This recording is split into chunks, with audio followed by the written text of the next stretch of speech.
And we are live. Hello, everyone. Welcome to the spaceship stream. You could be watching from anywhere around the country or the world, and I really appreciate that. And we have some different things to talk about, and we're coming to you from the spaceship studios from a galaxy far, far away. And now, what we'll be doing is we'll be talking about a variety of different things, and we will also be talking about the retrial. We'll be hanging out and chatting about aliens and different stuff like that. Very eclectic things. All right, so now I'll change it so everybody can see me. All right, hello everybody. It's me, Alien Spaceship, and I appreciate everybody being here. And some of you may be watching this as a rerun or any way that y'all watch it. And now what we will do is we will go and see about putting the game on, and if that doesn't work for some reason, we'll go read some stuff while we wait for people to get here that may not be here just yet, that want to come. All right, and we got some stuff from the chat. Steve says, Alien, in your personal unbiased opinion, should I have been blocked by chatters in the Law and Crime stream for saying Karen Reed is guilty? Steve, you should not be blocked. You have a right to your opinion. All right, okay, Wayne, you and Sharon have a great dinner. Thank you all for supporting the spaceship, and I appreciate both of you. Y'all have a great evening. All right, and so Steve, I think that you should not be blocked for having an opinion. Anybody that wants to block you over that needs to self-check themselves. And Silver says, I think she's guilty, but she does not go in that chat. Yeah, Dwayne doesn't like to go there either. All right. So now I'll be talking about the topics and stuff while I play the game. And let's see how this goes. And if something doesn't work out, we'll just read some stuff as we have people come through. Okay. So we're going to go here. So that goes. Okay. Make sure I type this in correctly. Okay. Oh, well. Let's see.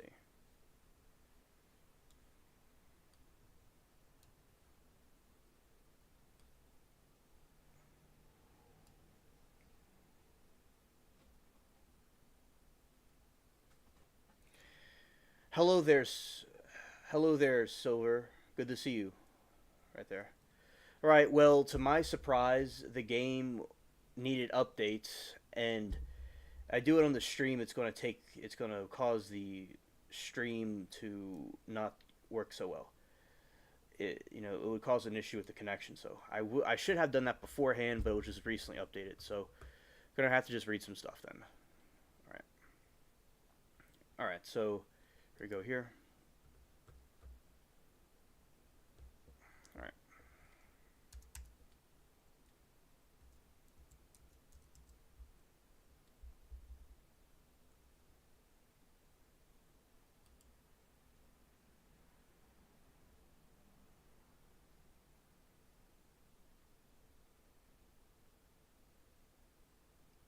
Hello, Steve. Good to see you. Welcome.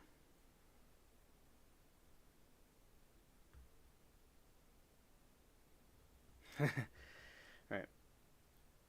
So what I'm going to do is I will read about the Pirates of the Caribbean film series. I'll just read about the series, and the weather's bad. That's nice, like last time. All right. So I'm going to read about the franchise while we wait for people to come instead of playing the game. All right. And this is part of the stream because we play the pirate game in the beginning. It's best to see what the game's all about. So, and we'll talk about all kinds of stuff while I do this. So it's going to be all good. All right. Hello, Steve. Said in your Rocky voice. Well, I like that. I appreciate it. And Steve, I don't think you should be blocked from Law and Crime for saying that she's guilty. You have a right to your opinion. Nobody should block you over that. People that do that are being childish. Scared.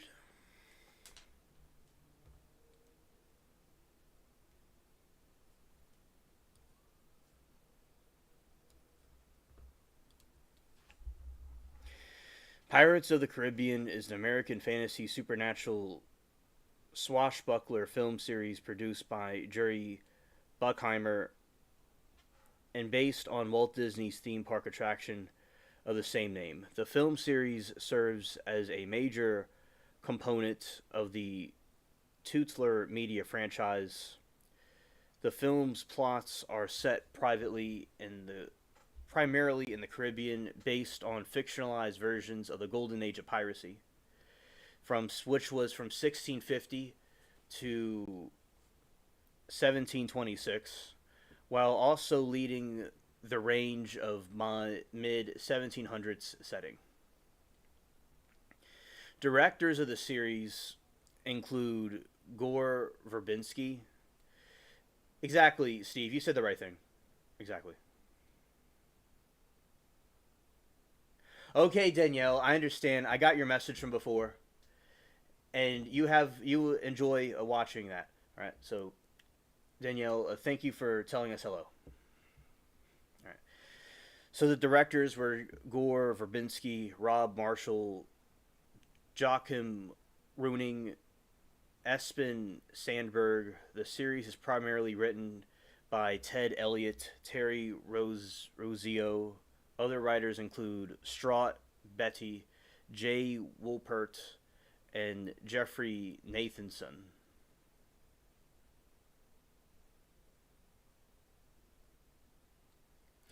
Yeah, the individuals are blocking you. It's not law and crime isn't blocking you. It's the individual people that are blocking you. Like, say there's like a Timu viewer watching, and the Timu viewer goes and wants to have beef with you. It's the Timu viewer that did it. All right. The stories follow the adventures of Captain Jack Sparrow, which is Johnny Depp, Hector Barbosa, Gorfie Rush, Josame Gibbs, Kevin McNally. Over the course of the films, other characters featured the original trilogy include Will Turner, Orlando Bloom, Elizabeth Swann, Keira Knightley, James Norrington, Jack Davenport, Governor, Weatherby Swan, Jonathan Price, Pintle and Ragetti, Lee Ehrenberg, and Mackenzie Crook.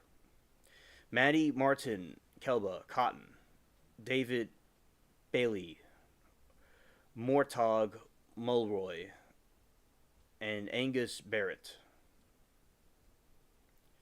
Lieutenants Gillett, it's Damon O'Hare, Theodore Groves, Bootstrap Bill Turner, Stellan Skarsgård. His brother, Stellan Skarsgård's brother, is Bill Skarsgård. That's the It creature, and he's also Nosferatu and a couple other things in different movies. Lord Cutler Beckett, Tom Hollander, Ty Dalma, which is Naomi Harris, Davy Jones, Bill Nye, and Sai Fang, Chow Yun Fat. Despite focusing more on Jack Sparrow among several of the Afro-mentated characters, the fourth and fifth films serve as a standalone sequels. And Steve says, yeah, Silver, it was two people who I saw announce they will block me. And Steve, they have announced it like it's an achievement. Oh yeah, Silver and Steve, yeah, they think that they accomplished something in their basement. And they're being simps, they're being Timu, they're being basement dwellers. Yeah, they feel like they accomplished something. They're so childish. Exactly. The fourth film features Angelica, Penelope Cruz, Blackbeard, Ian McShane, Philip Swift, Sam Calvin, Serena, which is Astrid Begres Frisbee. I remember this character. Who's this? I don't even know if that might be. I don't know if I recall her necessarily. I think it was a mermaid. in Scrum, Stephen Graham in the fifth film feature, Armando Salazar, Javier Bedram, Henry Turner, Brenton Throttes, Karina Smith, which is also Kea Scaldrio.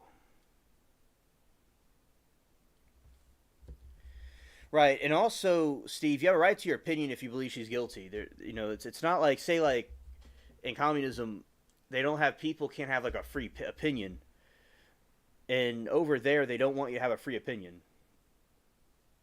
Oh, hello there, Sharon. It's great to see you. We are talking about all kinds of different things. In the game, I didn't update the game, and if I do it on the stream, it's going to cause the connection to go out for certain.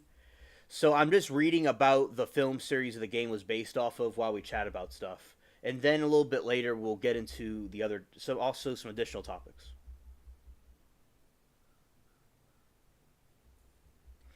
Exactly, Danielle. Is just people are acting goofy. Absolutely. Yeah. The film series started in 2003. I remember I saw the first Pirates of the Caribbean movie in 2003. I was at the first kindergarten. It was the Catholic school. And then I went to, after that, I did kindergarten again at a private school that was more suited for me. And I like both schools, but I'm glad that I went to the other one later. It was more suited for me. And I would stay at the other school until graduation, by the way. So, right, Steve, right. Exactly, Steve. Yeah, so I remember, and the movie was really cool, and I saw all of them growing up. So I remember way back then, and I think it was quite of a scary movie, but it was very good. Back then movies were just about making a movie. It wasn't about saying anything else. Like people, I don't know, have to put a lot of stuff in movies now, but now, back then people just made a movie.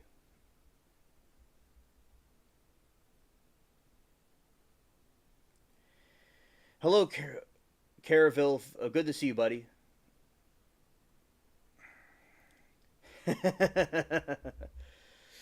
Since the game needs to be updated, I'm reading about the movie the game was based off of while we have people come through. Yeah, but yeah, so yeah, Caraville, that's very funny.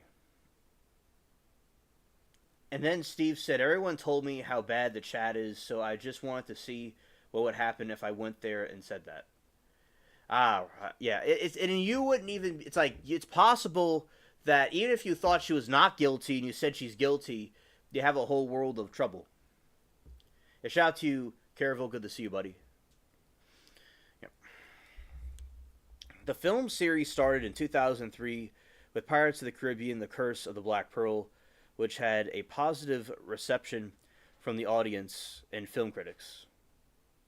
Hey, Moki. I'm glad to see you here. Also, welcome. The film series starred in 2003, Pirates of the Caribbean: Curse of the Black Pearl, which had a positive reception from audiences and film critics.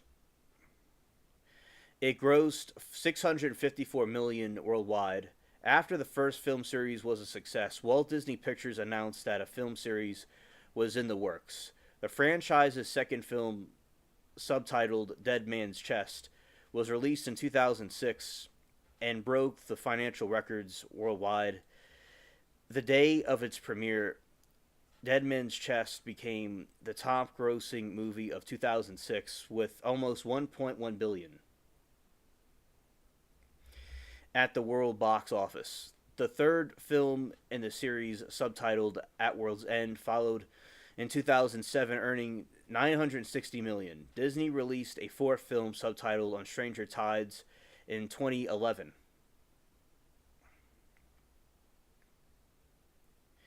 But it converts in conventional 2D and 3D and IMAX 3D.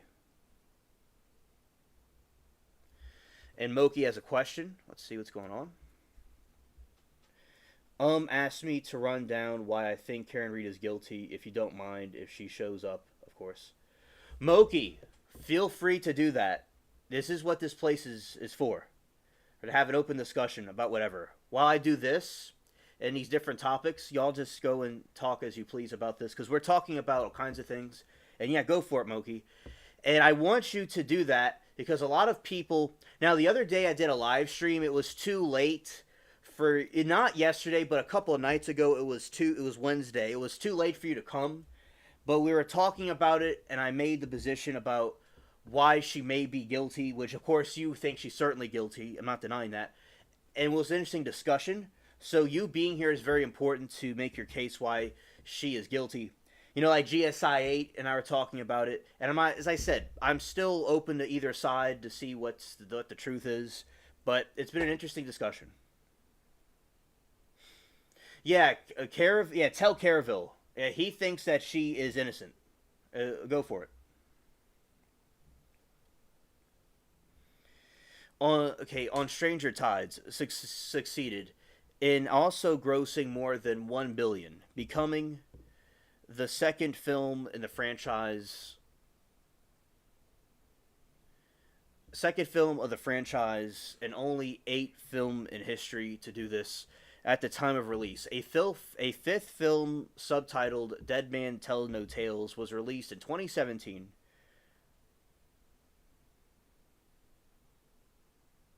earning 7.96 million. The franchise has grossed over 4.5 billion worldwide. It is the 16th highest grossing film series of all time and the first film franchise to produce 2 or more films that grossed over 1 billion.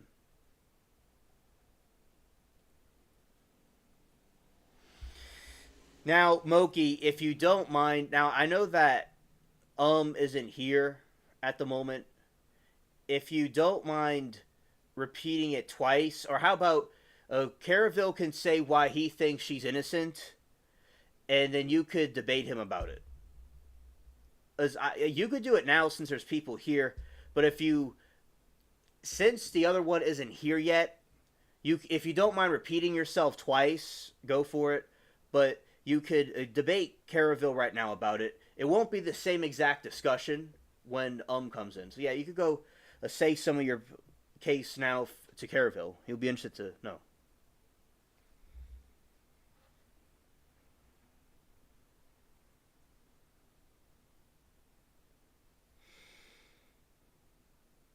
Yeah, you could. Yeah, Moki, you could do it. You don't want to debate Caraville.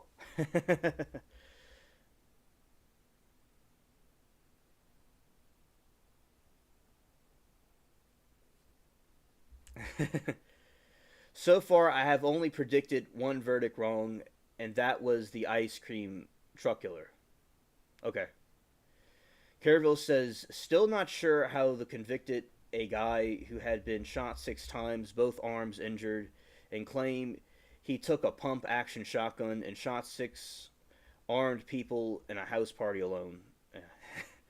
Right. And Moki says, I don't want to debate Caraville, lol. Yeah, and also, yeah, Caraville, explain to us in chat why Karen Reed is innocent. Why you think that innocence? Yeah, Moki, tell Caraville why you think she's guilty. He doesn't bite.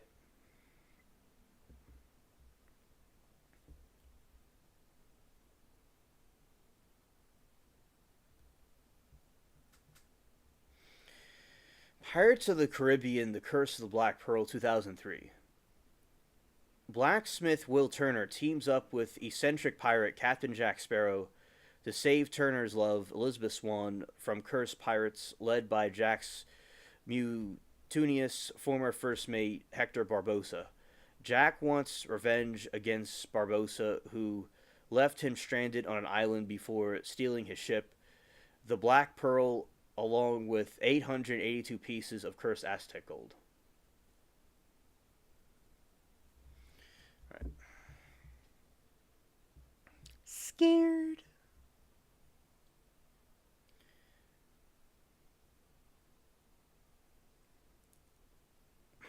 All right, so Moki says, okay, let's start with the right out of the gate. She said she left him at the waterfall, which was a lie.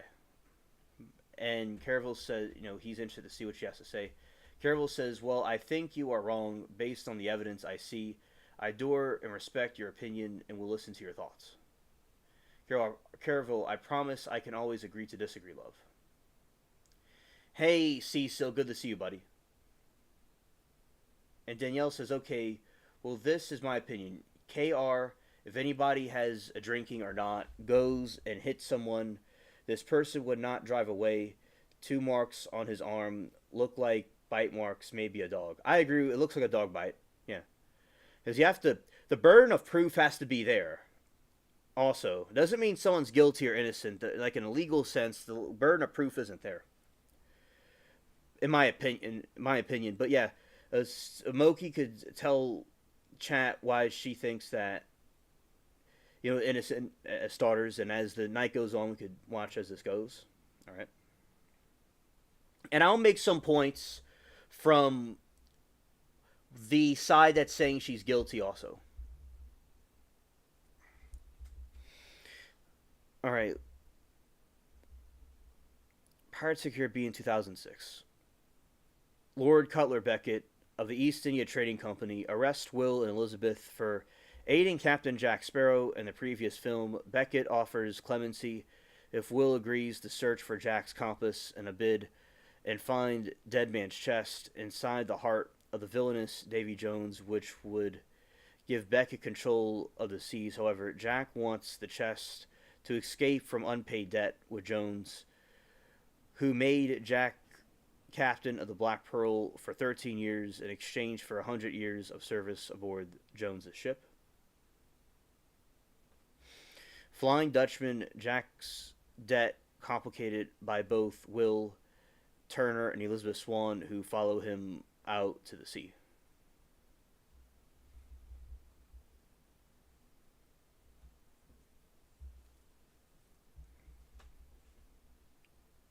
Hello, Chile. Good to see you. All right, Chile. Now, Moki believes that she is. So we're also discussing in the chat with Moki here about why she's guilty. Some points about why Karen Reed would be guilty. So basically, while I read this article right here, and so there's this situation regarding the conspiracy. So there's this conspiracy that the police officers, so Caraville, so the police officers were allegedly all in on this plot, 50 plus police officers, allegedly, and they would all have to be on it. They have families, and that they're putting all their lives in a line to blame this woman, and they're able to put the body in a certain spot on the lawn where it makes it look like she hit him, and to time all that perfectly is quite incredible. And also, on the other hand, people are saying that the town is corrupted by a family that owns it, and they have all the police officers and stuff bought.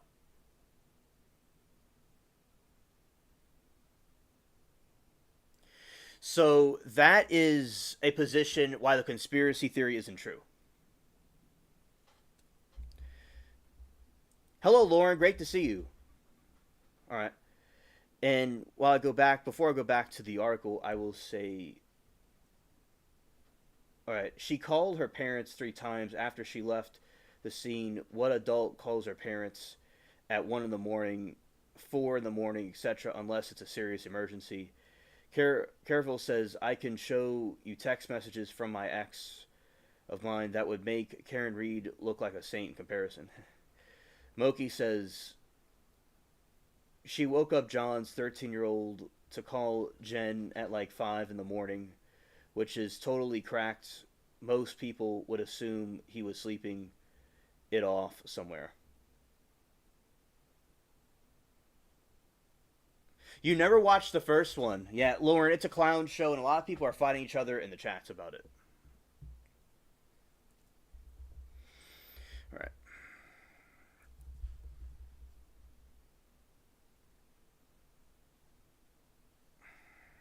Pirates of the Caribbean at World's End, 2007. Lord Beckett gained power over Davy Jones, and with the help of the Flying Dutchman, he is now executing his plans to extinguish piracy forever, to stand against the East India Trading Company. Will, Elizabeth, and Barbossa and crew of the Black Pearl set out to rescue Captain Jack Sparrow from Davy Jones' locker. As one of the 9 pirate lords, Jack is needed in order to release the ancient goddess with the power to defeat Beckett's forces. Also, we have Careville saying, Sharon, my understanding is she did not want to go, thinking that she knew Higgins was there and just didn't want to get into a possibly situation with him being jealous. She quite flirting with him. She called Carrie at 5 a.m. and said John's dead.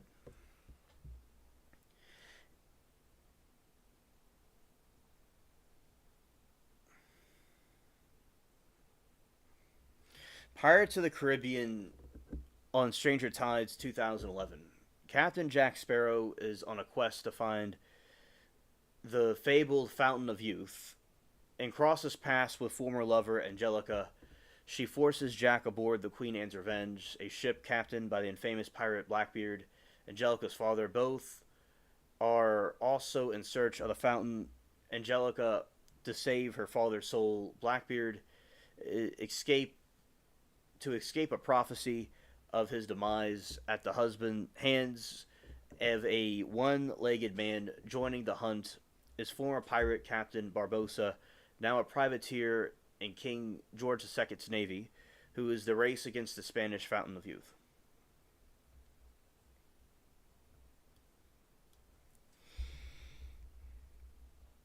Moki says, I believe she drove to the scene after that. And Careville said, out of curiosity, where do you aliens stand and Karen Reed guilty or innocent? I'll tell you in a moment. And that butt dialing is out of the hand. Y'all, I can't read or respond to replies until I get it all out.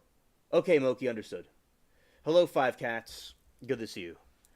Moki, if she did, they would have her cycle and GPS on her doing and thinking her phone was connected to the Wi-Fi until she left at 5 a.m. Alright. Okay. Alright, so what do I think about this matter? So, Careville, I don't know exactly what happened. I think it's a mystery. It's very confusing. And I think both sides that are saying, one side saying guilty, one side saying innocent, both sides have good arguments. And my opinion could change at a drop of a hat. Now, I will say the circumstantial evidence, I don't really see enough to convict her. But I think the conspiracy... Now, somebody could have hit him or attacked him, and they don't know who did it, so they were going to blame the snowplow person, or they were going to blame the other person, so they just blamed her instead because they couldn't find who it was. There's obviously corruption up there. But the conspiracy that these police officers were framing her over something else and had him delete it, it sounds far-fetched, although I believe in conspiracy theory strongly. I don't know if it seems kind of far-fetched because, you could have somebody tell you an article why coffee is bad. But it's people that don't like coffee. So I think that everybody could have a bias about it, but I want to find the truth, Careville. And I also think it's possible that she was framed or they couldn't find who did it, so they blamed her. Also, if she did do it, it was by a mistake.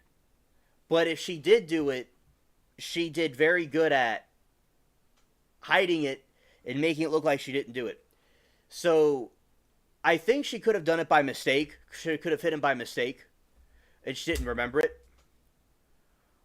I think that's I'm leaning more towards that.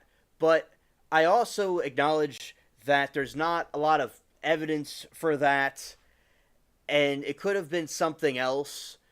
So the common denominator, the factor here, it would be how to prove that she may have hit him by mistake, or basically, a better one is, why didn't she get hit? Why didn't she hit him? Why is she completely innocent from this? Because I just don't, either way, it just seems like a 50-50 situation. You know, and if she did do it, she's very brilliant to not get caught. So that's my position on it. I think that, as I said, I don't have much of an opinion about it. But I've been all over the ball court with it. I've been one day this, one day that. It's a bit tedious. All right, for me too. All right. The best part of the KR trial, in my opinion, is watching Karen climb the stairs into the courthouse. All right. So Moki says she said I have hit him, which makes very little sense if she at the waterfall, as she said, or went into the house, and why would she think she would find him on the side of the road? Caraville, he thinks possibly she did it by mistake, but he acknowledges it could have been something else. That's basically summing up what I said. Thanks. All right. And Caraville says, when you lose something, what do? You say you are shopping and you lose your wallet. You got to the last place you remember having it, the front of the house you last saw your boyfriend at. Understood, Caraville. And so thank you, Lauren, for summing up what I think. Maybe an accident, I would believe that. And Moki says, after she was in the hospital, her father took John's pickup truck, her stuff, not to counsel the family. Lauren said, why was the ring footage deleted? That's a good question. Why was it deleted? You know, are they trying to hide something? Picking up her car in a blizzard. The dad had asked her for help even driving to get there. And Caraville's going to say his issues with the timeline. Jen and Carrie called 911, not Karen. Like, basically, she didn't really show interest in having him helped. And also, was she jealous that she was going to leave and she wanted to get rid of him? And doing it in such a way would be difficult to find out. And I will also say what the attorney said at Law and Crime earlier, is that, during the break, is that it could be easy to prove she did it or didn't do it, but they had a botched investigation about it. Right, her phone behavior was odd. Pirates of the Caribbean on Dead Man Tells No Tales, 2017. A group of ghostly Spanish Royal Navy soldiers, led by Jack Sparrow, Captain Jack Sparrow, technically, old nemesis Armando Salazar, escape from the Devil's Triangle with the goal of deleting every pirate at sea, including Sparrow.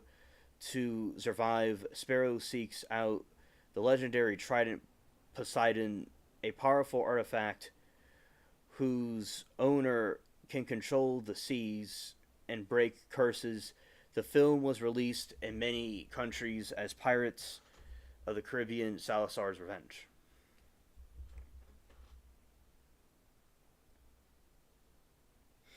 Moki says, it's all very simple if you don't get distracted by a dumb blogger's 40-plus person conspiracy theory. Right, yeah, because I'm talking about the conspiracy, like what GSI also told me about the conspiracy. It doesn't mean something else didn't happen. It doesn't mean that somebody hit him, a dog attacked him, the boogeyman got him. It doesn't mean that that stuff didn't happen. It's just that they couldn't find out who did it, and they got somebody else to go blame for what they did. Now, the conspiracy that they were murdering him and covering it on her is possible, but it's not likely. 40 plus people in this conspiracy. Yeah, I definitely would like to see more evidence for it. It could be true, but let's see more evidence for it. Exactly. Sharon says, where's Sharon?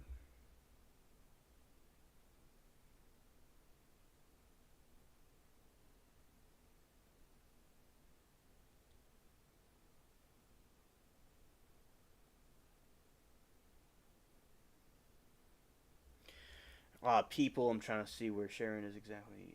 What would she say? Why did he go to the party and not go in? Right. Okay.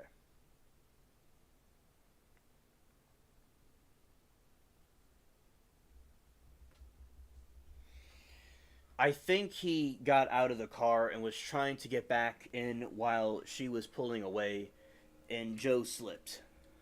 Moki says Jen was texting John, "Are you? Where are you?" and all that when the conspiracy alleges that he was in the house. And Moki says her phone behavior was odd. And Caraville says she had to have left 34 at 12:30 to be connected to John's Wi-Fi at 12:36. That's a fact. John's phone moved 75 feet. It was manually locked at 12:32. Also, Ryan Nagel and CO saw KR alone in the SUV where's JOK. Also, the ID doc, when she was told John was dead, she just looked her dad up and what's the plan. Caraville says the timeline alone with two witnesses seeing Karen Reed alone without John over anywhere in sight tells me he was in the house and she left. Why would Jen text the guy and didn't come in the house? And she was searching for the DUI lawyers before John was ever found. Steve says it's a 50-50.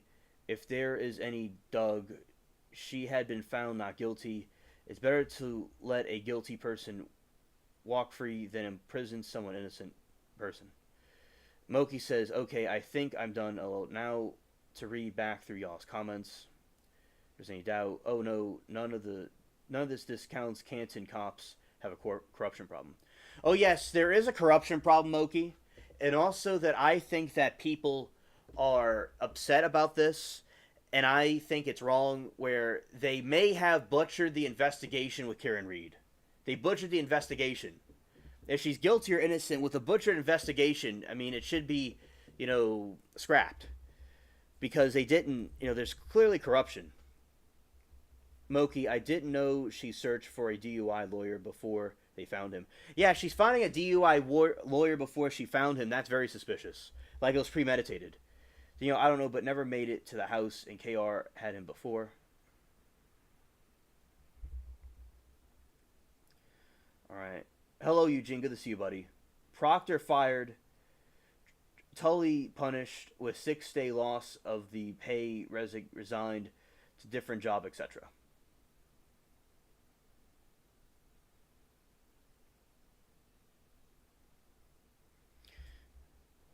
And Turtle Boy had gotten everyone in the weeds. The dog was rehomed for a fight. People remodeled the home before selling it and moved because they were being harassed. I feel like if they found a dead guy in my front lawn, my home is getting searched, no questions. Absolutely.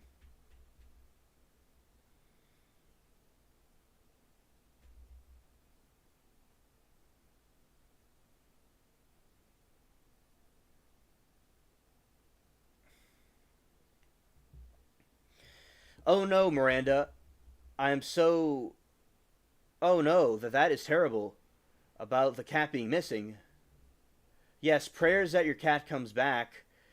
So, Miranda, do you let your cat outside? Or is it just an inside cat?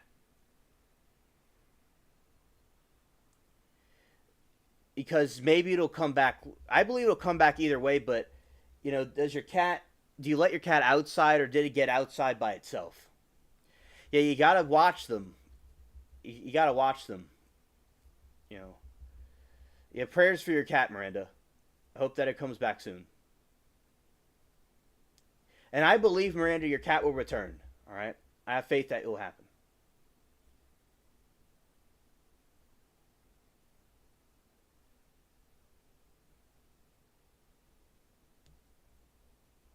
Oh, okay, Miranda. Miranda, he'll come back. Sometimes they'll do that. They'll leave and come back sometimes. I have a cat that's an outside cat, but he always comes back to the house.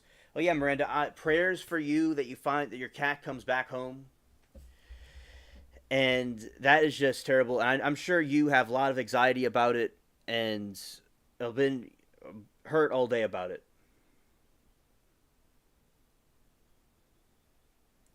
Oh, the cat opened up the screen. Scared. Scared.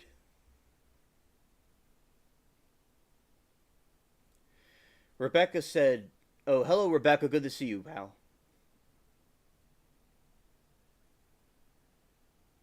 Yeah, it might be in the house. It might be hiding in the house.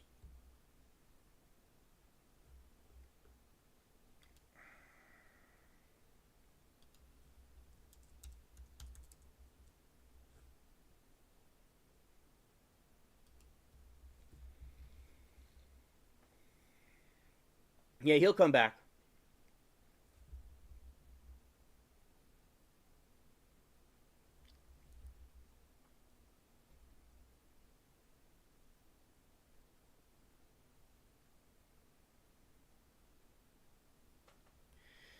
Oh yeah, Miranda, that is extremely tragic. It's aggravating when that happens.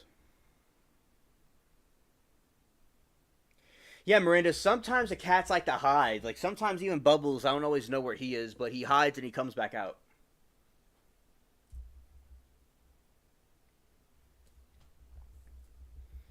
Right. Any other points about scared?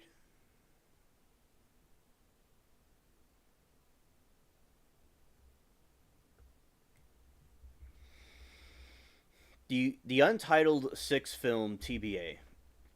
Shortly before the release on Stranger Tides, it was in a moment I'm about to read about the Karen Reed case. I'm about to read the entire case, what it's about, in a moment after this paragraph.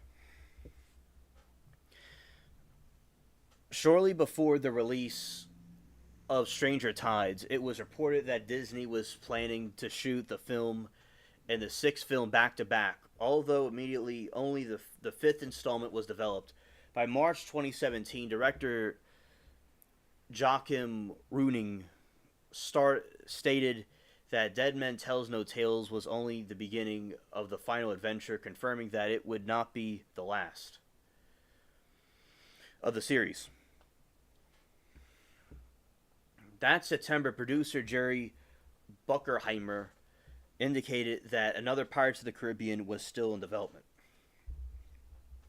All right. And Moki and Caraville, I really appreciate the information that y'all are giving. Thank you about the Karen Reed case. And thank you, chat, for being there and being supportive of Miranda during this great time of crisis. Thank you. Thank you so much. And it sucks when it happens. You gotta watch those cats. They're very clever. And Miranda says, Caraville, yes. And I took off his cone. I hope he's just hiding all day. I thought he was hiding, but now I'm investigated suspicious hole in the screen window. Oh no. And Sharon says, Miranda, he'll be okay. I want to be served, not rank of food. Oh well. And oh, famous, they come. And Danielle, thank you. I'm keeping an eye out in case he comes up to the door. Sharon, exactly. He loves wet food. Oh. Miranda, it's good you got him fixed. That's a very positive thing. That will help him be better, and it'll reduce an issue. But Miranda, he might be hiding in your house. He might be lurking. Moki says, I find Karen totally disgusting for not taking accountability, blaming people who try to help her, and bankrupting her parents. And Moki says, Miranda, leave some food out. Yes, that'll help too.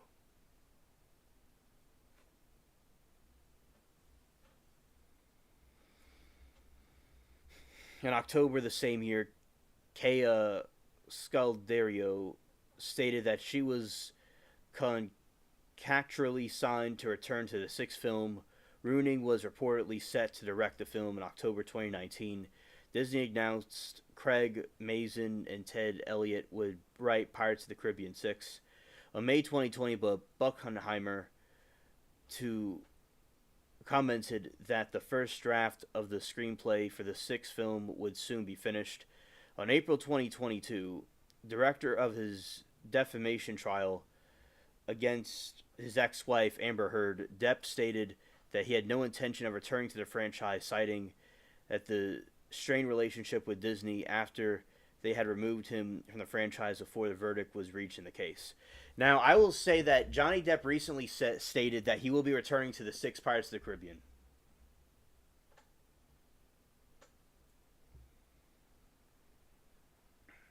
That is true, Caraville. That is true.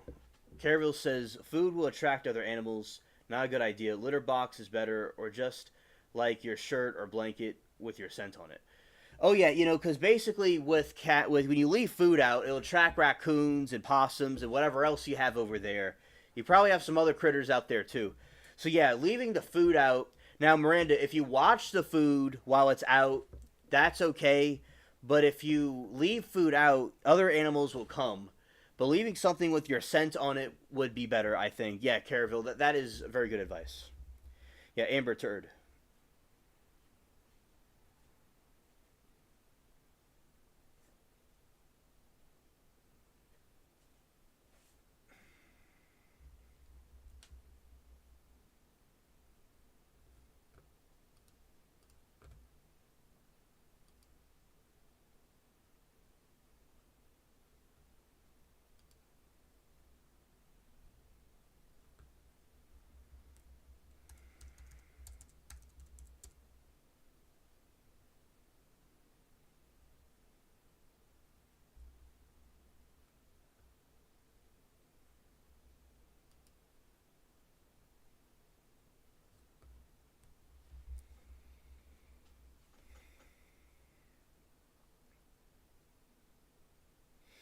Right, Caraville says depends on where you live because here we have bobcats, coyotes, etc.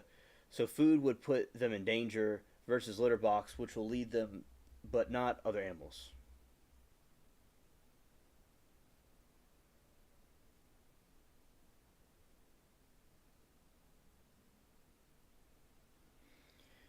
Miranda says I'm watching the door. It's a glass sliding door in front of my house, and we have a gate with no door. I set the litter out. Thank you, Miranda. That's great. Moki, you did very good with what you said about Karen Reed. You did very well. But the case, as I said, for people to absorb the information and think about it, people give time. But Moki, you planted the seeds, and I think with good points about it. To me, with me, you gave good points to me about it, about why she's guilty, and you and G showed me why she may be guilty. So yes, you're doing a good job with what you're doing. It's just a very uh, goofy case. But you're doing great.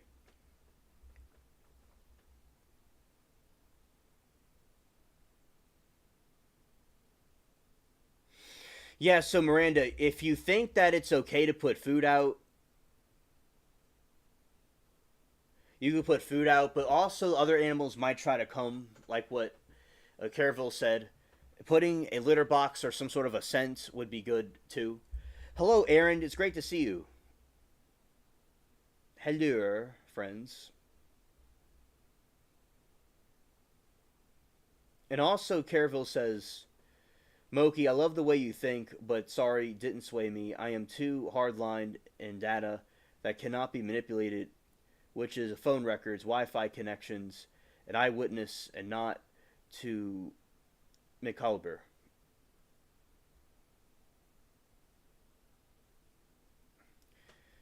Caraville says, I've worked with ARCCA, so I know how the world renowned they are, how renowned they are.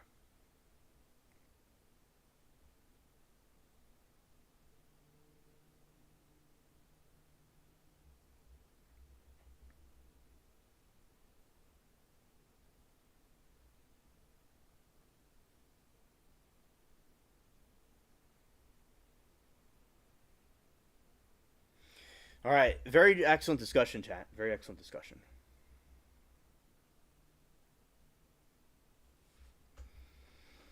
Death of John O'Keefe.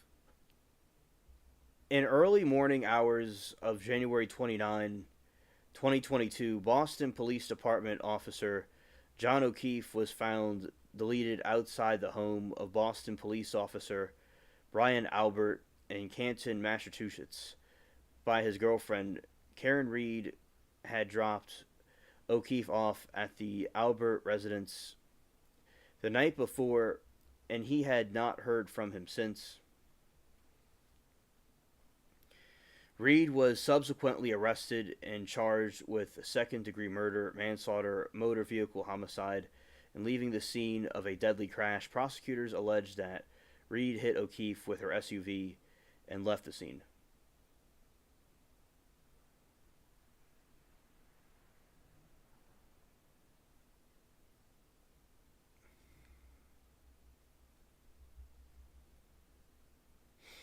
Caraville says, like Koberger, if his phone connected to a Bluetooth device in the victim's home, it's a smoking gun.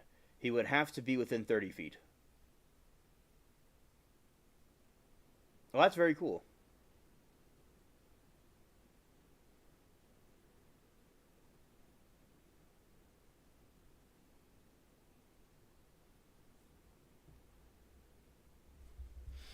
Scared.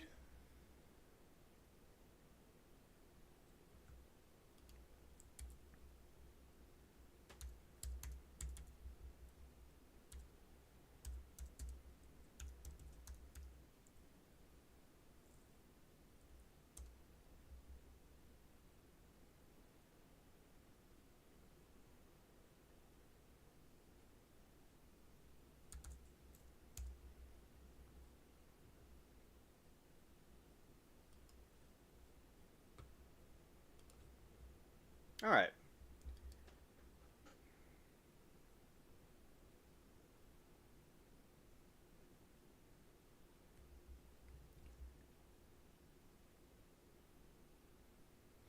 Anyway, so Reed's criminal trial resulted in a mistrial in July 1, 2024, due to a hung jury. A second trial began on April 1, 2025. The case has attracted national attention and significant controversy because of the involvement of multiple witnesses affiliated with Boston Police Department. Reed's defense team has often offered an alternative scenario where O'Keefe was beaten to death inside Albert's home and another guests at the party, and that witnesses have used their resources as police officers to taint the investigation and frame Reed. Reed had been accused of prosecutors of engaging with blogger Aidan Kearney in a campaign of witnesses intimidated and harassment.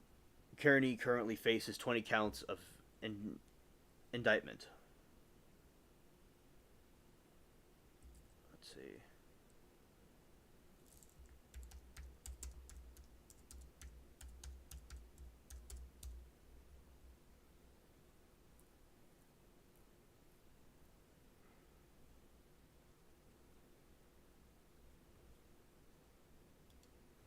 Moki, we'll get into the alien dog whistle.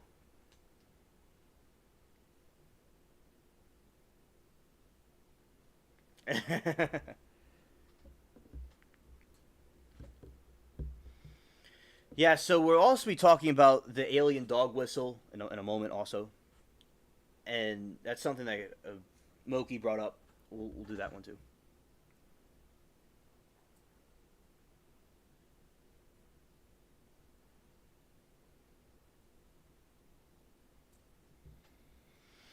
The case has attracted national attention and significant controversy because the involvement of multiple witnesses affiliated with Boston Police Department.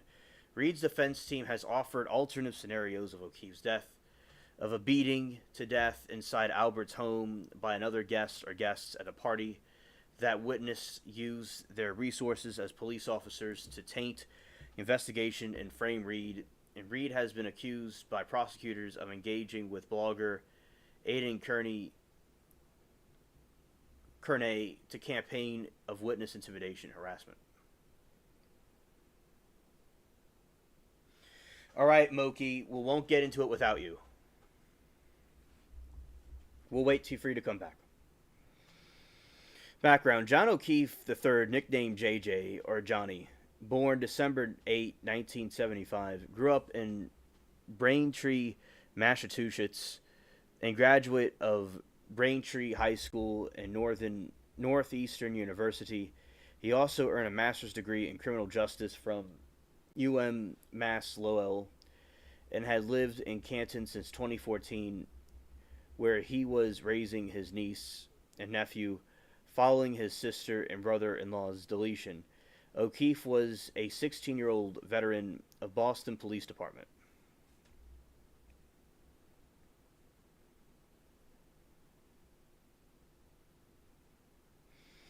Karen A. Reed, born 1980, grew up in Taunton, Massachusetts, and Blacksburg, Virginia. She graduated from Kyle and Cassidy, a private Catholic school in Taunton, and went to Bentley University, where she graduated from bachelor's degree and a master's degree in finance. She had been a financial analyst at Fidelity Investments since 2007 and was an adjunct professor at Bentley University. Good night, Danielle.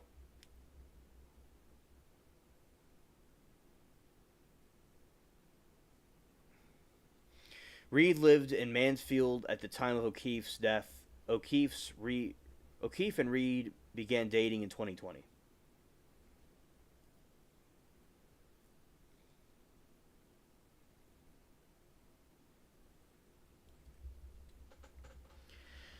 Brian Albert, owner of the Canton home outside of which O'Keefe was found deleted, is a retired Boston police sergeant, last assigned to BPD fugitive until his retirement on September 4, 2023. He was also featured in 2023 reality television series Boston's Finest. His brothers are Chris Albert, who serves as the Canton Select Board and owns a pizzeria in Canton, and Kevin Albert, who serves in Canton Police Department as detective.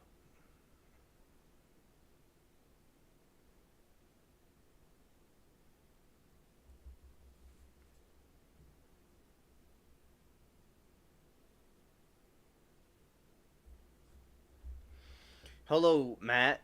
Good to see you, buddy. Brandis says, Moki, from what I read, food might be the best way option for the missing kitty. Scared.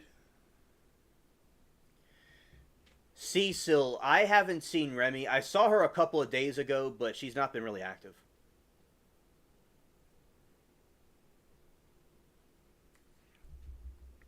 On the night of January 28, 2022, O'Keefe and Reed visited the two bars in Canton, C.F. McCarthy's and Waterfall Bar and Grill.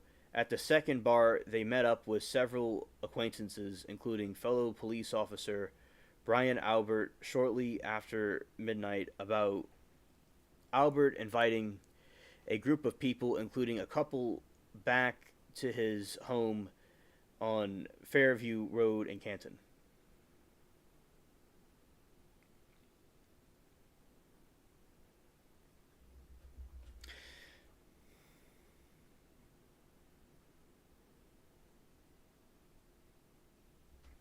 The two drove to home in Reed's SUV. Authorities say that Reed dropped O'Keefe off in front of the home and decided not to attend.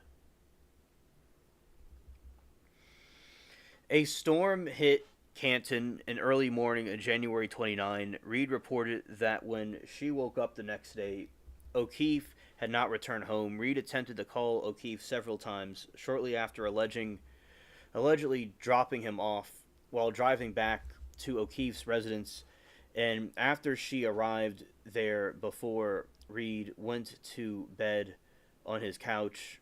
After he did not respond to calls or texts, a few hours later, when she woke up, she contacted an acquaintance from the night, Jennifer McCabe, who agreed to join her and a friend of O'Keefe, Carrie Roberts, in looking for him. McCabe suggested, scared, that their three women searched O'Keefe's home before they returned to Fairview Road in Roberts' vehicle. When Reed saw O'Keefe lying unresponsive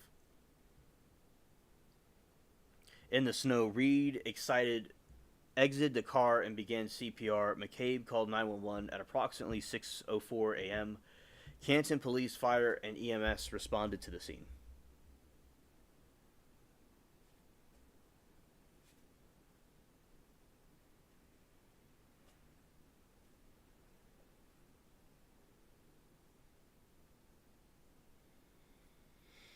Miranda said, "I'm almost had him for a whole year by the end of the summer. Last eve of summer, he walked into my house, so I wonder if he's like, there are other families around or something, you know." Yeah, Miranda, he might be, going around and you come back. Yeah.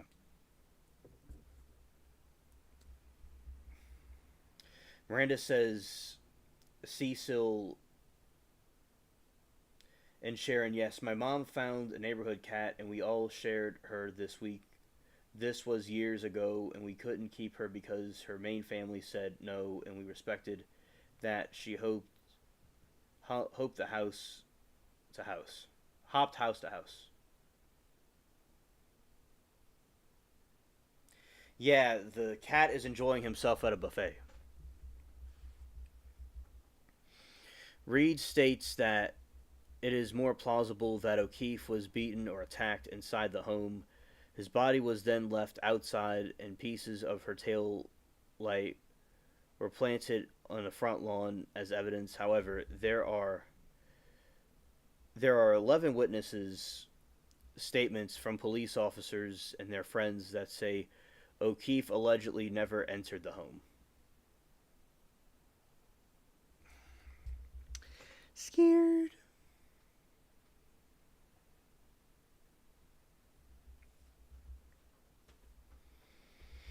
Investigation. Massachusetts State Police Trooper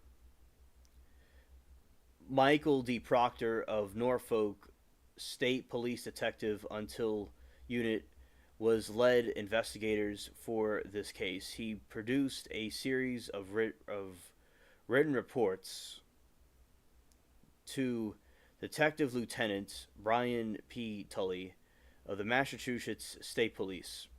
According to police, pieces of a cocktail glass and patches of blood were found alongside O'Keefe's body. They also found pieces of a broken taillight said to match a broken light on Reed's car.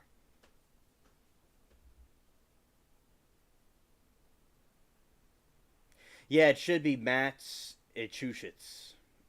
Yes. Yes. Yes. Aaron says, okay, friends, could only say a quick hello at my cottage. See you all Monday at some point.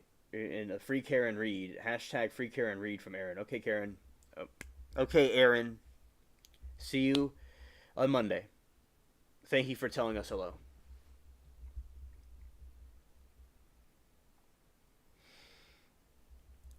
And according to police, pieces of cocktail glass and patches of blood were found alongside O'Keefe's body. They also found pieces of broken taillight and said to match a broken light on Reed's car. Reed was arrested on February 1, 2022. Her phone was taken into custody the next day. She was charged in the Low Stog Stockton District Court with manslaughter, motor vehicle homicide, and leaving a scene of a collision. Steve says the cottage is the most Canadian thing he's heard all day. Scared.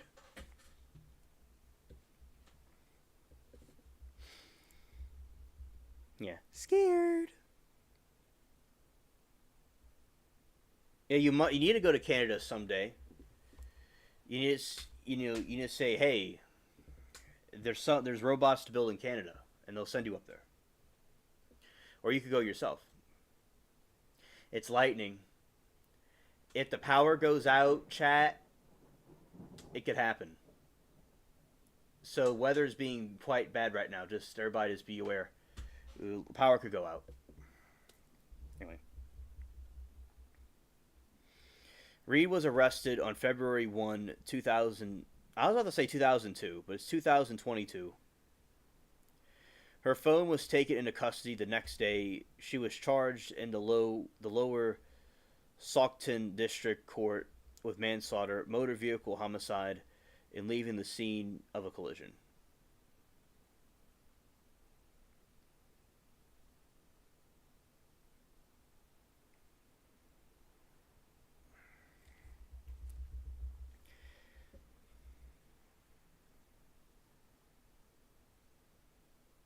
Lauren, scared. Scared. Well, Lauren, glad to have you back now. And Matt says he lives in the big city, never had a reason to go in Canada.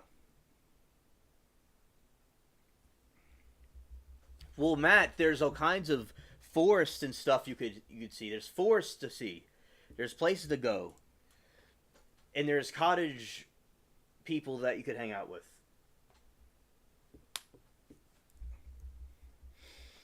Moki is back.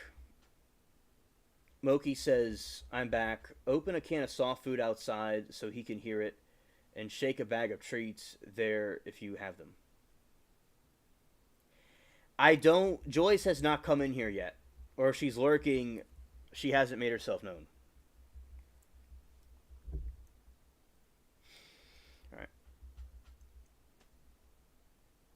Reed was and also Moki will get into the dog whistle alien thing. All right.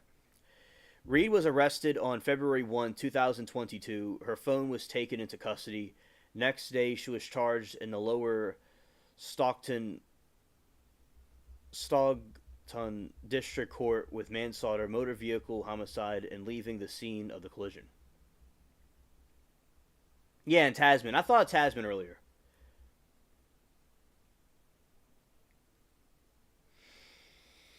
On April 2023, Reed's attorneys presented a theory that implicated Brian Albert, who owned the home outside of which O'Keefe was found deleted, and his sister-in-law, Jennifer McCabe, who had been drinking with Reed and O'Keefe on January 28, had helped Reed find O'Keefe's body the morning of January 29. Evidence showed that Brian Albert sold his house and got rid of the dog after the incident, and defense team argued that Jennifer McCabe made a Google search of Hosick how long does it take to die in the cold at 2:27 a.m. Through the prosecutors argue that was the last time the tab was used, the search was open in the browser, not the time the search actually made.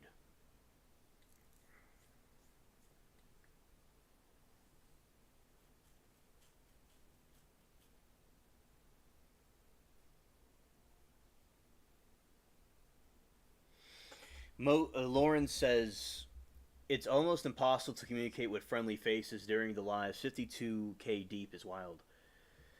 And also, yeah, it's absolutely insane, Lauren. Also, Mikey B was telling me that there was about 60,000 people, 60K people there at one point. Yeah, it's very difficult to talk to friendly faces, and there's a lot of trolls. Moki says, I do think Reed is overcharged. I don't think she intended to delete him. Understood. And I will also add the people that are making a cult following of Karen Reed, that are like the signs and stuff, I think is going overboard with it because she wasn't like a saint or something. But people that are falsely convicted should be released.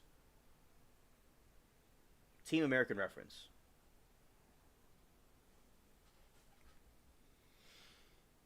Yeah, they blocked Steve. Some people in the chat were trying to block Steve Kerfuffle.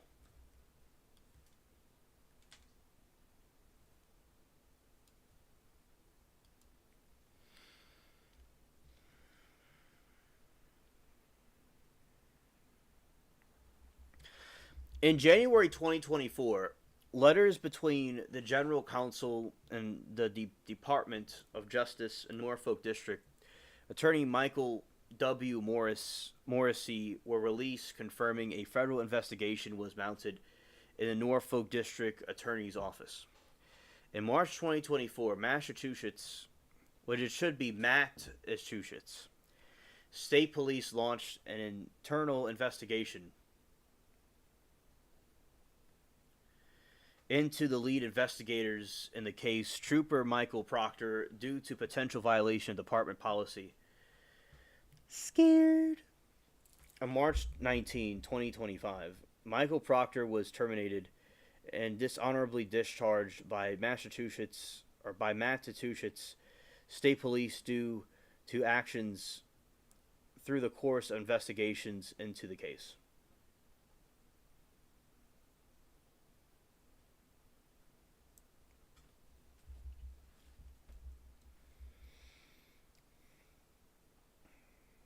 Lauren says, "Oh, how you doing, Han? You see how fucking busy I am." Scared. Yeah, hilarious, Lauren. Hilarious. All right.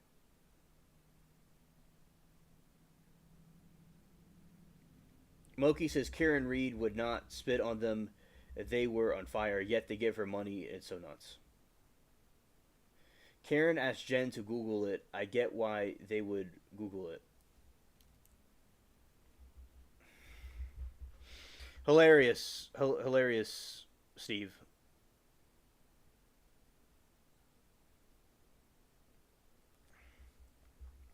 You are dreading Proctor, just another distraction. So Steve just said she was guilty.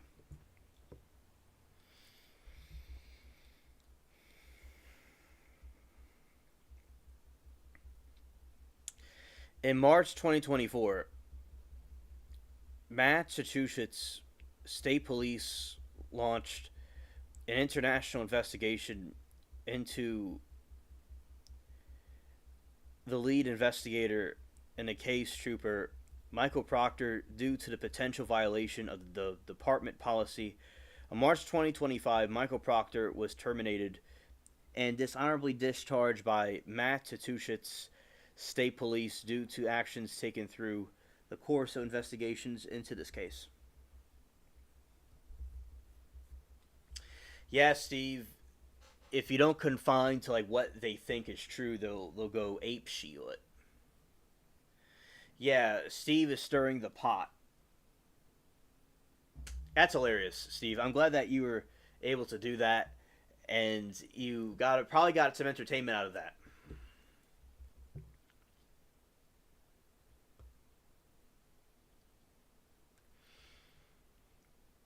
All right. Now we're also on a little side topic. We're going to talk about this alien whistle.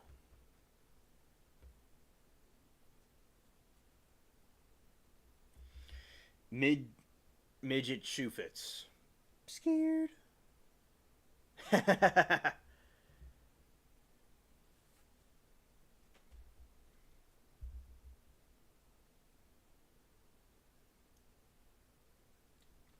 All right, Steve. Understood.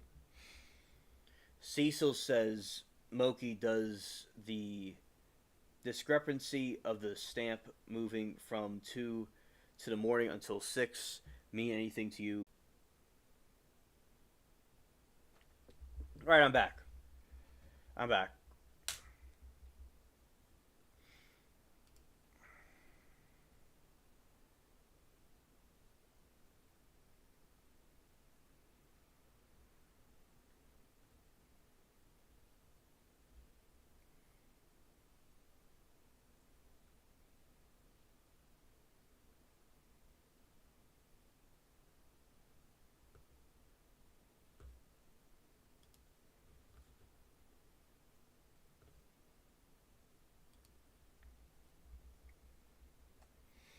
All right, so I'm gonna read it through the phone instead.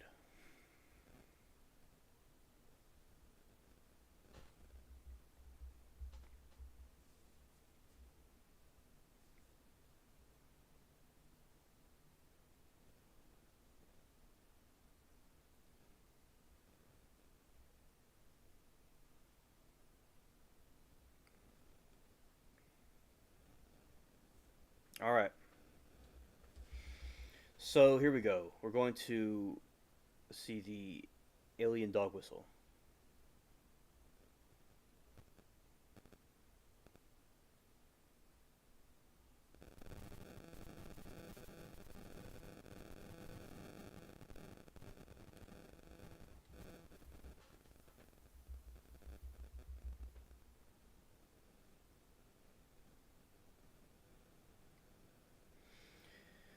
All right.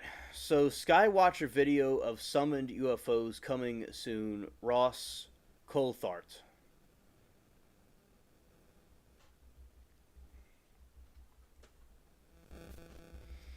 A private group known as Skywatchers may soon release new video of UFOs it has been able to summon through electronic signals. Investigative journalist Ross Coulthart says the organization founded by UFO whistleblowers Jake Barber claims it has been able to at least partly replicate its process. Believes the U.S. government has been used it to attract non-human technology to Earth.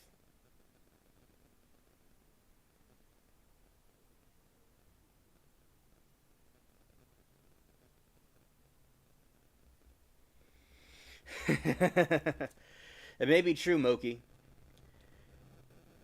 I haven't talked about the Valiant Thor.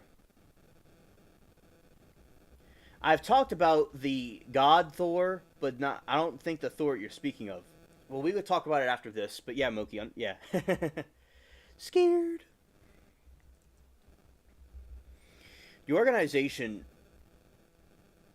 founded by UFO whistleblowers Jake Barber, claims to have been able to at least partially replicate the process. Believes the U.S. government has used this whistle to track non-human technology to Earth. Hello, Alan. Good to see you, sir. Welcome to the chat.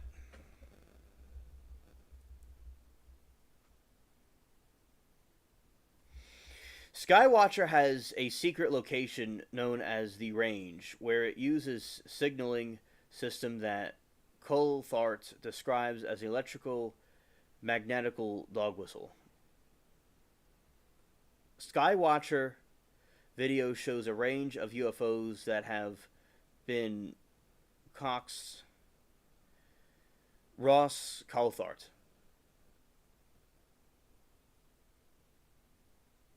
Oh, I like The Simpsons too. I like The Simpsons also.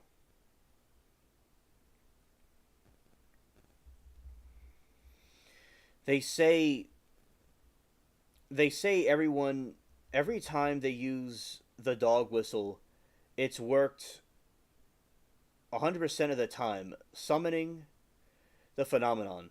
He told News Nation Prime on Sunday. Coulthart said that understands Skywatcher will release a new video within a day that purportedly shows a range of UFOs and an organization has been able to coax.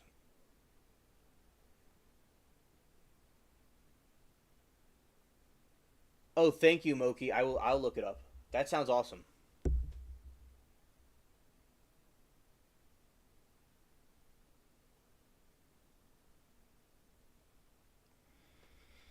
Yeah, we got to get the Timu zipper for Moki, and she could be scared in the corner.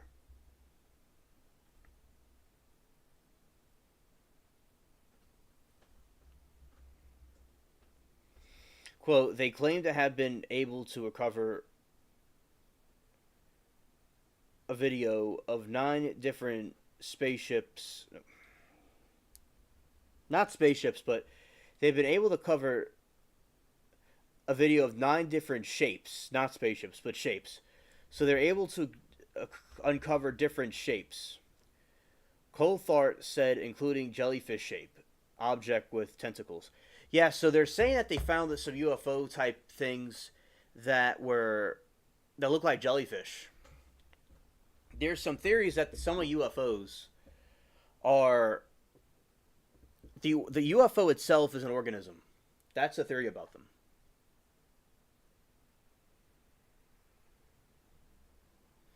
Yeah, Alan. Hilarious.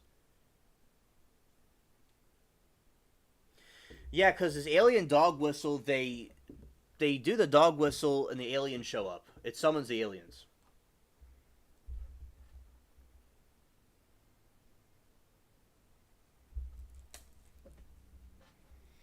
Jake Briber, Skywatcher, hosted representatives from Pentagon News talk about the potential video. Skywatcher says it has hosted representatives of the Pentagon. Skywatcher says it has obtained representatives at the Pentagon, all domain anomaly resolution office, or AARO, and its private base. I don't want to sub and shield it either.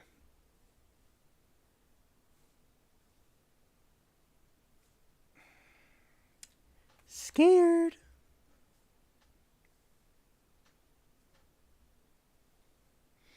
Jake Barber believes he recovered.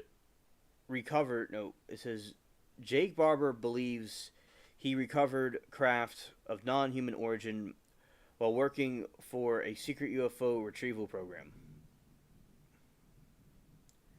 Barber, the organization's founder, is a former Air Force airman and federal contractor. He has said he flew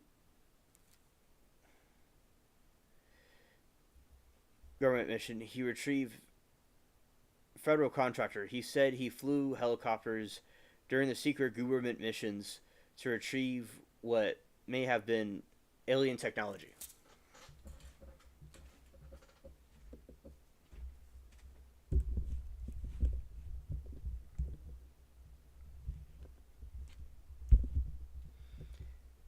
He just summoned some Cheez-Its.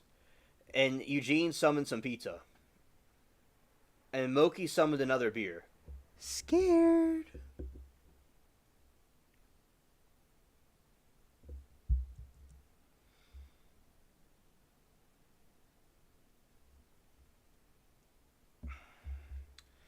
Hey, Danny, buddy. Good to see you, man. I hope that you've been doing well, buddy. We're doing fine. We're doing good. We're talking about trials and aliens.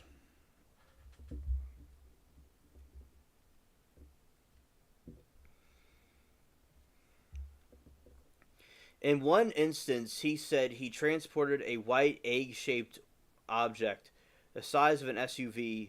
On another occasion, Barber said he observed a flying disc with 8 discreditable edges, something he referred to as Aiton.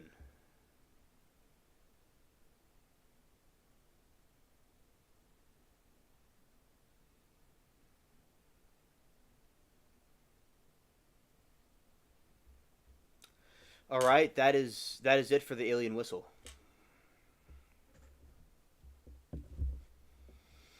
Yeah, so basically with the alien whistle, it's a dog whistle type thing, and it summons the aliens, and they come when this whistle thing is blown. And I'm not going to summon anything, personally. That's not, I don't have to summon myself. I'm right here.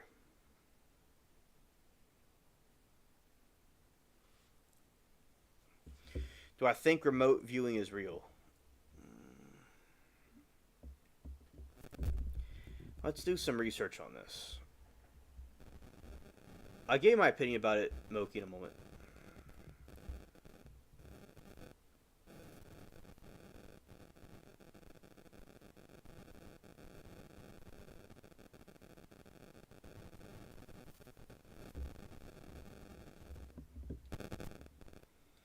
Remote viewing is the practice of seeking impressions about distant or unseen subject, purportedly sense with the mind. There's no other scientific evidence that remotely viewing exists.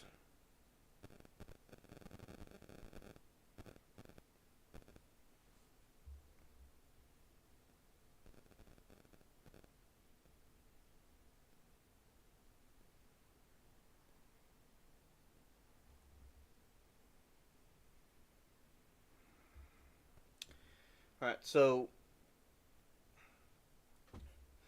Moki, I think it is possible, yeah. It reminds me of astral projection too. Giving a more of a clear definition about it, just so everybody can know what this is. Yeah, I think it's real. People could possibly do that.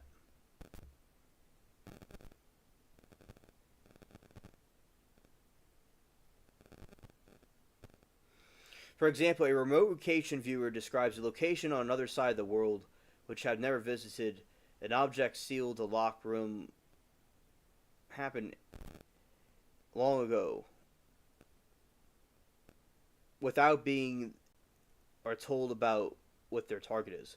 Yeah, Moki, I think that's possible. Because Moki, you are an alien enthusiast, and you knew that you would meet the lovely alien one day to dispute with him. Scared.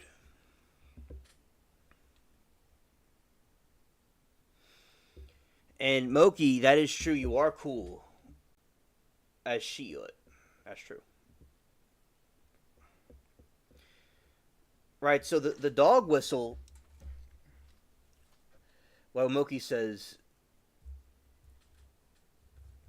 it's high pitch frequency going around the internet, which supposedly can call UFOs. And Moki says CIA has supposedly used remote viewing since the 50s at least. Yeah. I think it's something that they use. I'll continue to do research on it, but I believe they do, yeah.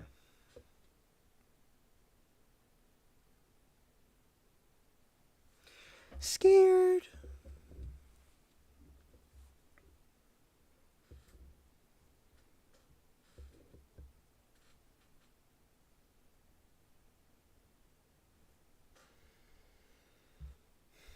And they may have used it before they had the technology we have now. And let's go into more depths about remote viewing.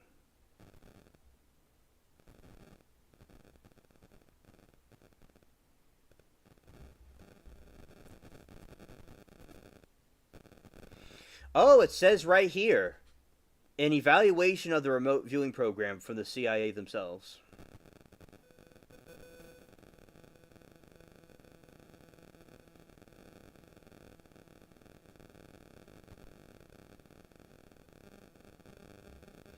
Hello, Gloria. Great to see you. Scared.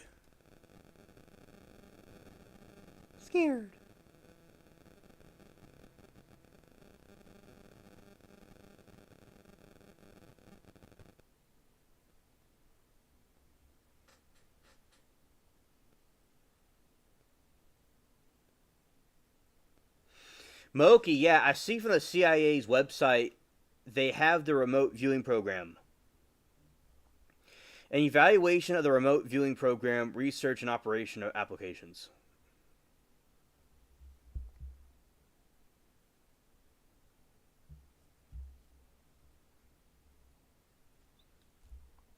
Right, so basically I'll say this for chat. That, here's, to the crazy ones. And people can quote all of us. They can disagree with us. They can make us villains or heroes. But one thing they can't do is ignore us. Some may think we're the crazy ones, but we were crazy enough to change the world in our way that we saw it. And all the NPCs couldn't do that. So I'd rather be crazy than an NPC. It's like there's a square hole, but you put a round thing in there instead. Because we think differently. It's important on the spaceship that we all are here because we all think differently and uniquely. We don't follow rules. We don't go with the status quo of the program. We do our own thing. We are the strays. We're stray aliens. And also some Earthlings. Yeah, so shout out the chat. And I appreciate all of y'all being here and chilling with me. It really means a lot to me. But if y'all didn't, that's okay too. But I appreciate y'all being here with me.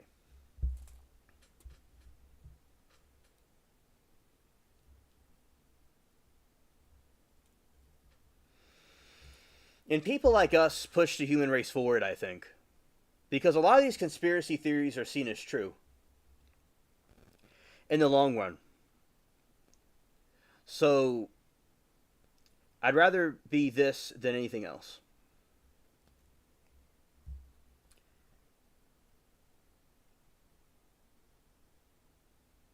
Alright, so this is the summary from the CIA themselves.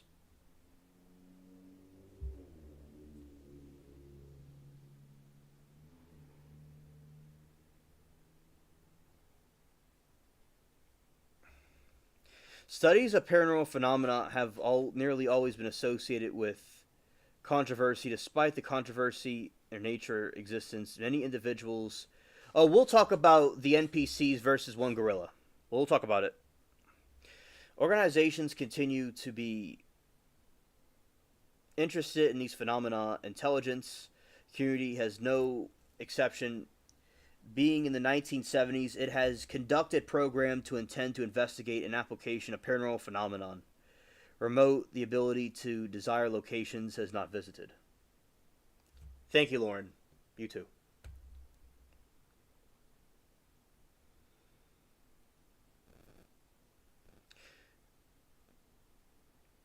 The conceptually remote viewing would seem to have tremendous potential unity for intelligence community.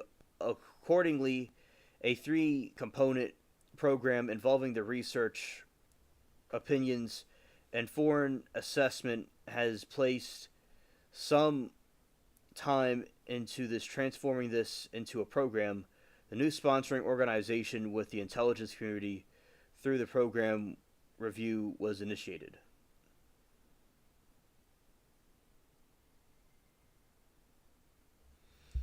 Also, Moki said she's not trying to be one of those people, but don't forget to hit the like button.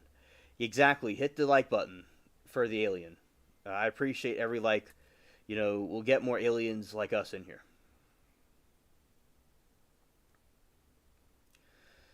The part of the program review conducted the American Institution of Research, AIR nonprofit private research organization, consists of components.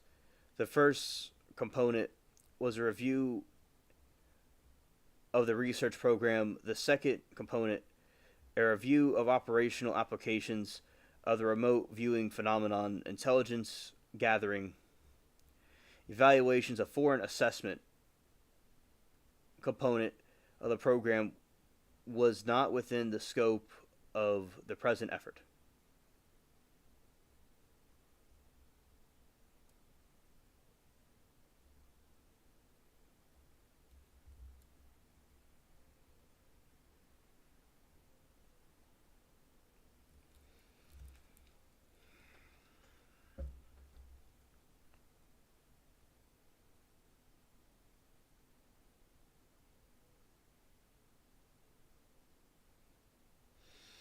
Eugene says being pulled to a gray while asleep was terrifying. Went through the wall of the home.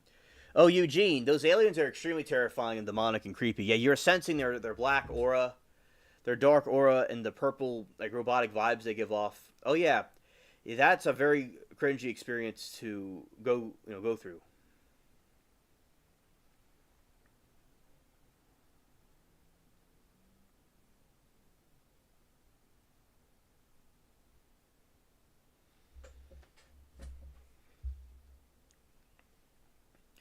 Research evaluation. To evaluate the research program, Blue Ribbon panel was assembled.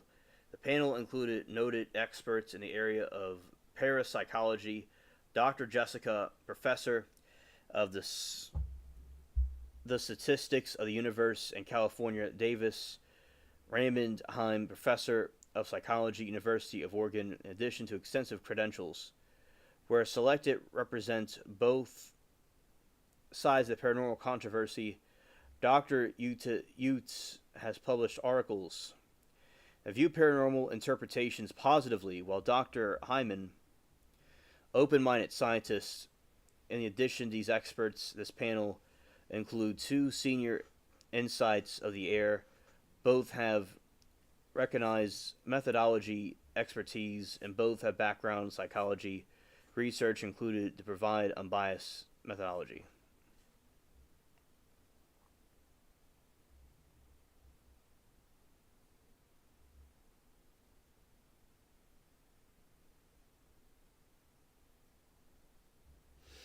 Well, thank you, Moki. I appreciate that. That's very sweet.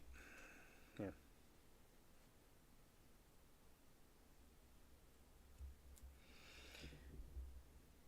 Yeah, it does make sense here.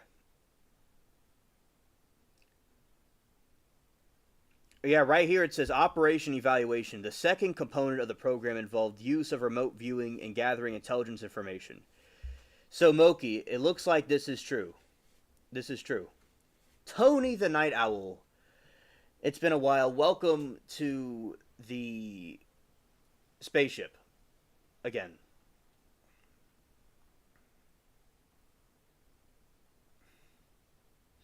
Yeah, Tony is an Earthling.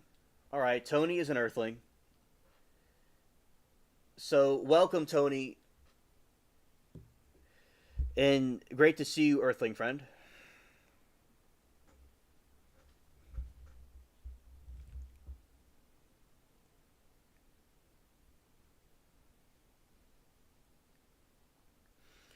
The second component of the program involved the use of remote viewing and gathering intelligence information. Here is representatives of very intelligent groups and users. Intelligence information presented targets remote viewers who were asked to describe the target. Typically, remote viewers described results of their expertise. Written reports were forwarded. Users' evolution if unwarranted action.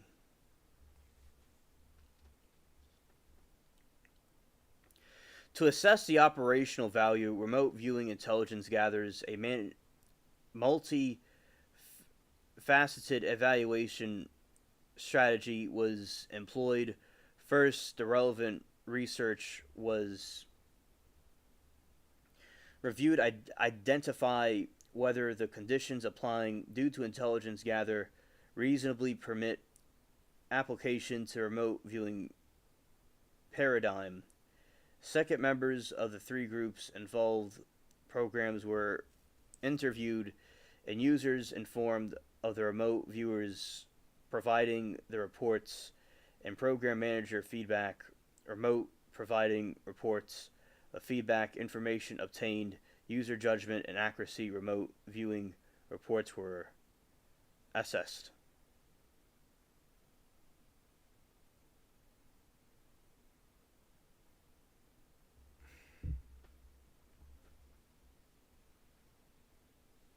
Yes, yes, you know how you like to call our mothers. Yes, definitely. Oh, hello, 666. Good to see you, buddy.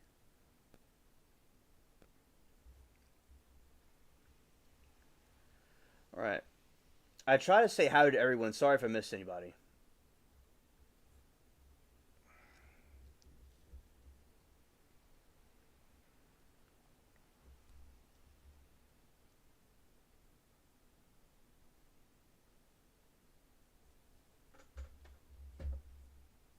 Thank you, Tony. I'm glad that you appreciate the chat. I'm glad that y'all like the community.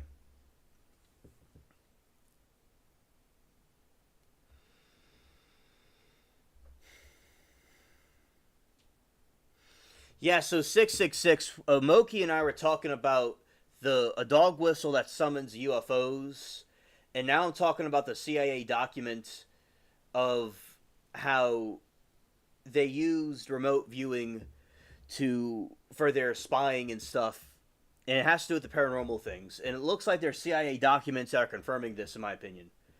So that is something we're reviewing, and we're talking about the Karen Reed case.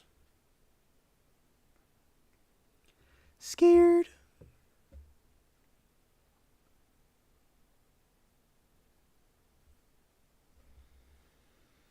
In the end, users indicating that although some accuracy was observed with regard to broad background characteristics, the remote viewing reports failed to produce the concrete specific information valued in intelligence gathering.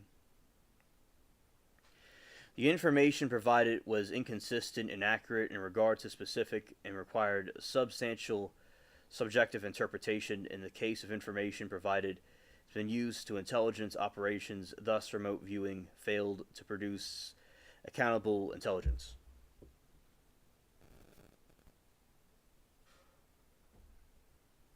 Yeah. Scared.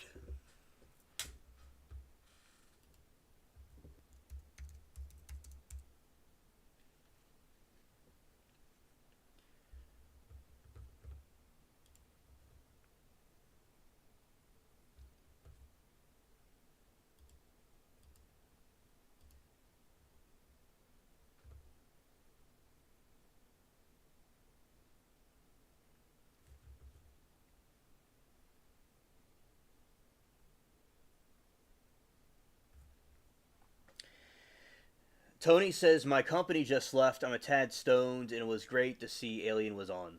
Well, I appreciate that, Tony, very much. And it's always great to see you. Oh, 666, I'm glad he's into that stuff. That's great. You know, because I think it's great to gather the people together that believe in this stuff. Because I remember, like, when I was in school, I was chilling with my buddy, we call him Douglas. We used to talk about aliens, and some people didn't believe us. One teacher didn't believe us, another one did. So it goes back when I was a kid, and I'm glad to see like-minded people through the internet.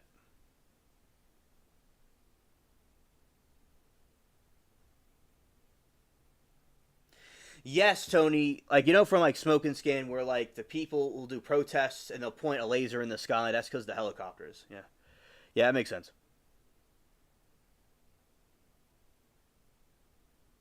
Aw, thank you, Lauren. Anytime you hear scared in everyday life, you hear aliens saying it. Aw, yeah. Yeah, 666. You could provide your opinion on Karen Reed. We were talking about that earlier.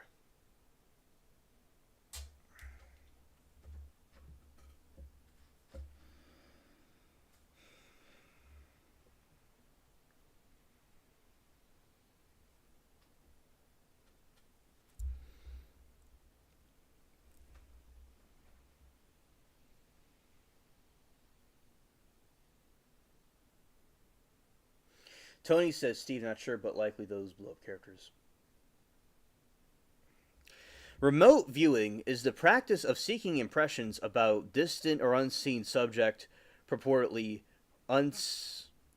unsensing with the mind. There is no scientific evidence that remote viewing exists, and the topic is remote viewing is generally regarded as pseudoscience. A remote viewer is expected to give information about an object, an event, a person, or a location hidden from physical view and separated at some point and from some distance. Physicist Russell Targ, Harold Puthoff, parapsychology researchers at Stanford Research Institute, SRI, are generally credited with coining the term remote viewing to distinguish it from closely related concept of clairvoyance. According to Targ, the term was first suggested by Igno Swan in December 1971 during an experiment at American Society of Psychical Research in New York City.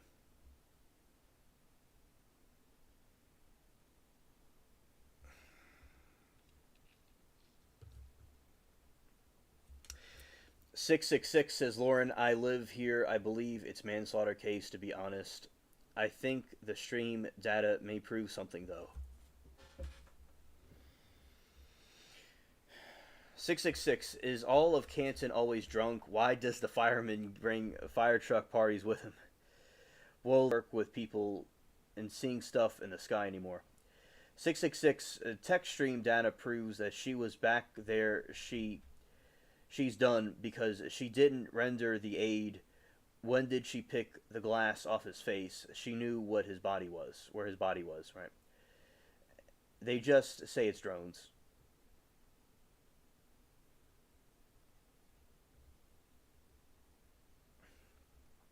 And Glow said, isn't Steven Steam's trial... Again, let's see, Gloria's saying something funny. Yeah, alright. Shout out the chat, alright. Remote viewing experiments have historically lacked proper controls and reliability.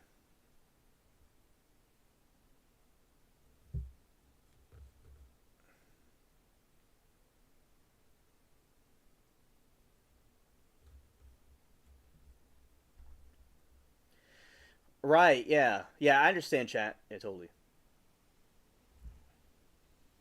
Exactly, Steve. Exactly.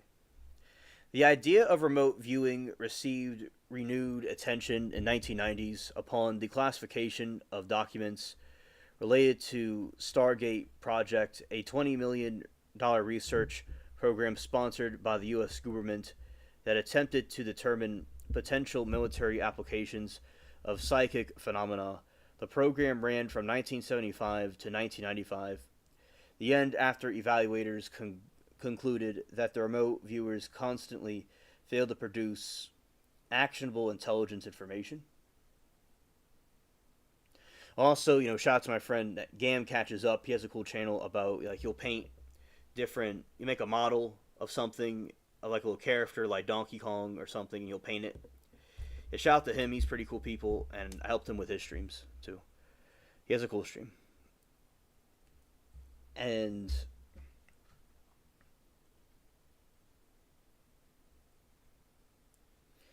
Cecil, I feel so out of loop. Even rewatching hasn't helped me. The specialist testimony I've heard was Jen and her butt dials. Scared. Tony says, I think the military did experiment with remote viewing back in the day. Yes, that is true. That is true. Yeah, shout out to Gam. Early background.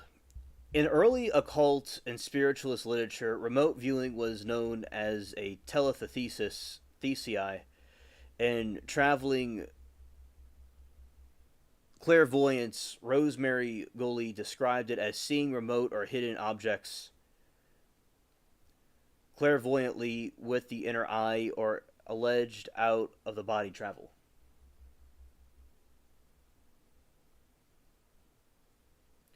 Moki, you did not turn Caravel off. No, Caravel's fine. He went somewhere.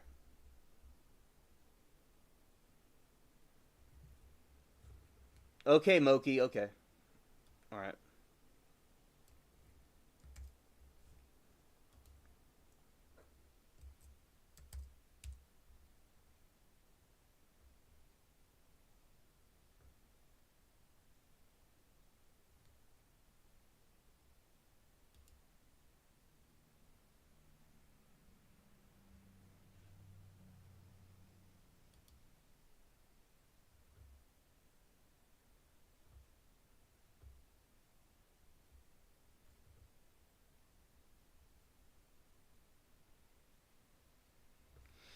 Alright.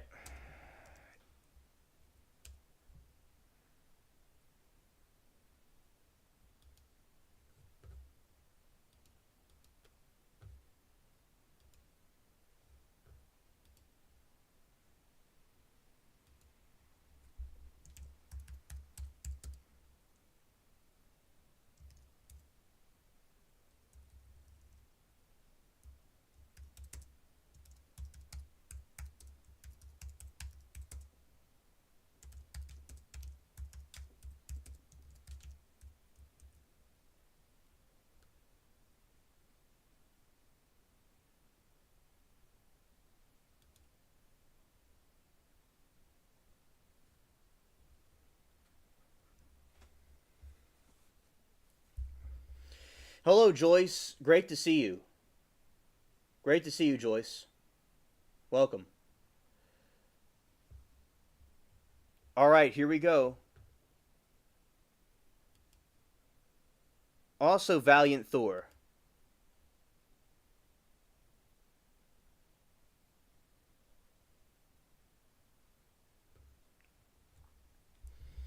All right. The story. Understood.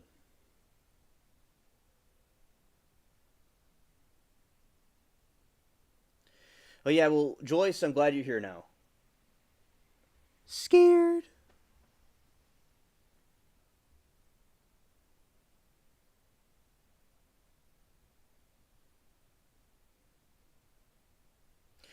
The story of Valiant Thor, the Visitor from Venus. Tales of alien visitations have premeted the public consciousness for decades, but the astonishing story of Valiant Thor, a supposed visitor from Venus, in the 1950s. Oh, I have to read this through the phone now. All right. Oh, it looks like it's still going. All right. Tales of the alien visitors has permitted the public consciousness for decades. But this astonishing story of Valiant Thor, a supposed visitor from Venus in the 1950s, may be most outlandish of them all. Who was he, and did he sleep in the Pentagon for 3 years at some point, as people claim? Let's find out.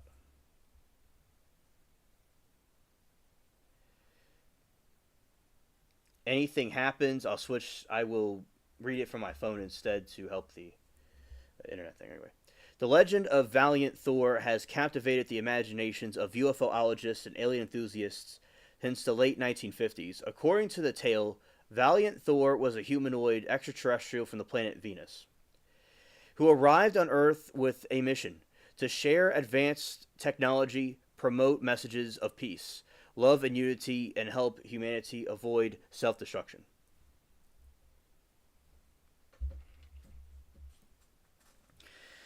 The primary and only source of this astonishing story is a book published in 1967 called Stranger at the Pentagon by Frank E. Stranges, a Christian evangelical minister, UFOologist, author, and founder of the National Investigations Committee on Unidentified Flying Objects.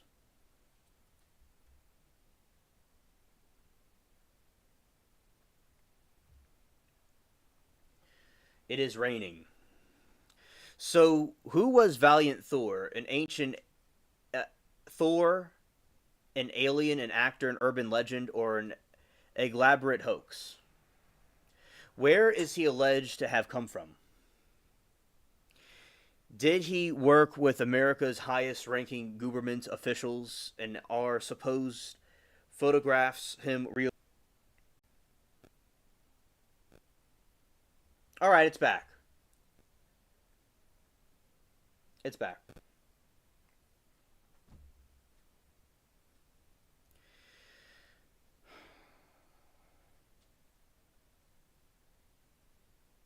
All right, so who was Valiant Thor? Alien actor, a legend, elaborate hoax. Let's take a trip back to the 50s to an attempt to explain, shed light on the strangest stories of the annuals of the UFO folklore, the tale of Valiant Thor.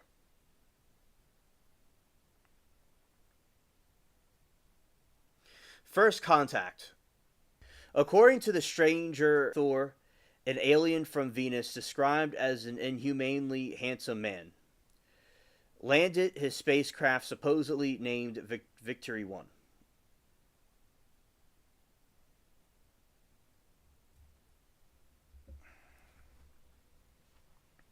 Near one of the town of Alexandria in Virginia, a city of the Potomac River, or a stone's throw from Washington, D.C.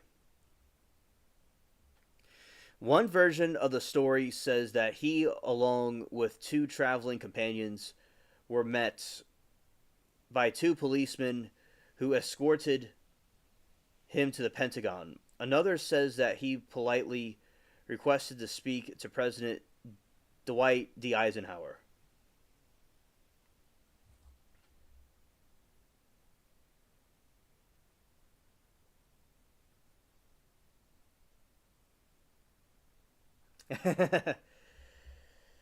Hilarious, Alan.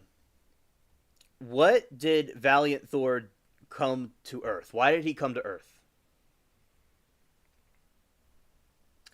Leaving aside for a moment the perplexing story of Thor, Venus, somewhere between 25 to 161 million miles from Earth, depending on the orbital cycle, is absolutely entirely inhospitable.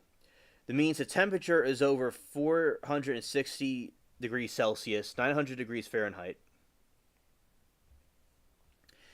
25 to 161 million miles from Earth, depending on the orbital cycle.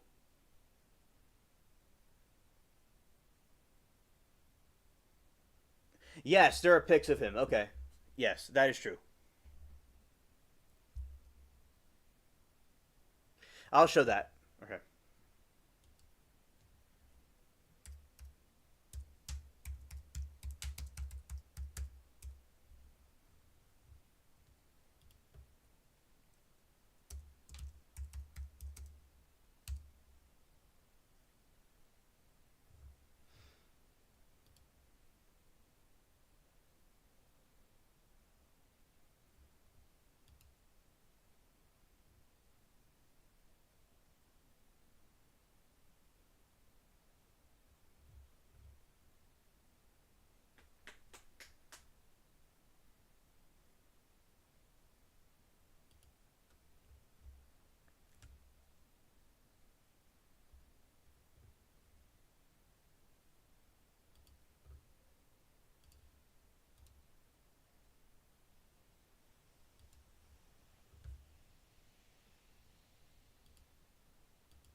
All right, this is allegedly the person.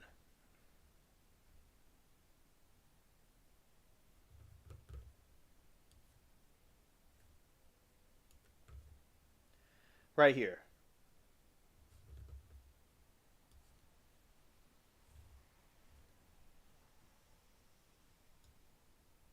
All right.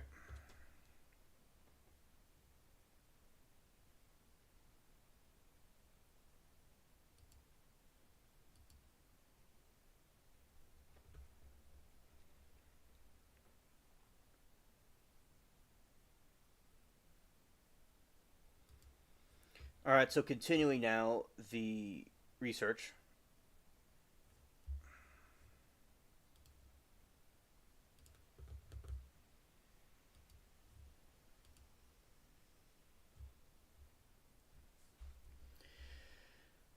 Leaving aside for a moment the perplexing story of Thor, Venus is somewhere between 25 and 161 million miles from Earth,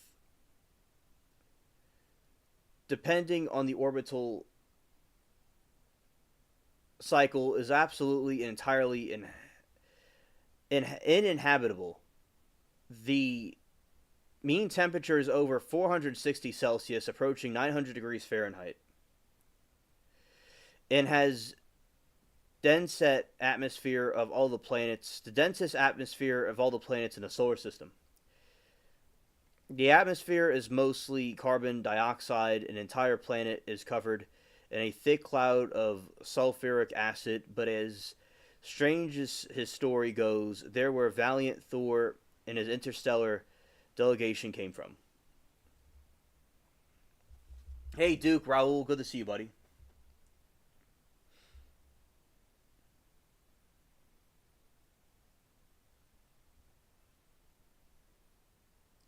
Yes, Smokey, do it. Do it.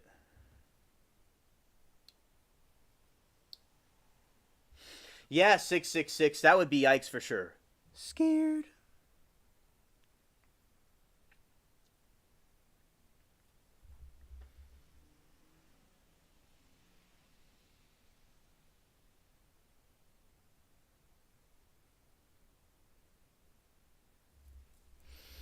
Thor's purpose, as described by strangers who also claim to have Thor's purpose, as described by strangers who also claim to have had direct content with the visitor from another planet, was offered advanced technological knowledge to promote peace and a higher level of spiritual enlightenment, and to warn against the dangers of nuclear weapons, poverty, and environmental destruction.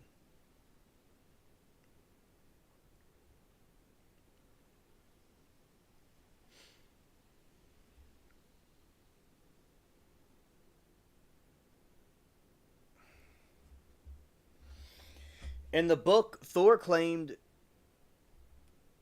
his race had been monitoring Earth for hundreds of years and had become increasingly concerned with the state of the planet, hence his visit. He's said to have brought messages of hope, urging people to work together for a common good.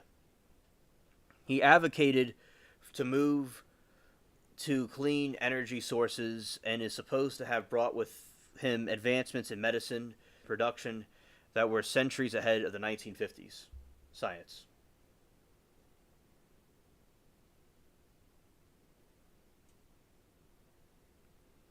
Oh, Moki, that is cringe. Wow.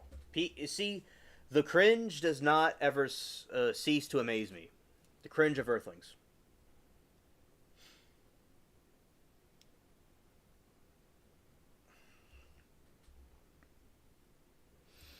More specifically, Stranges wrote about Thor's composite energy device, which was a zero carbon source of producing electricity in a replicator which was said to be able to precisely replicate any material without the need of extraction or mining.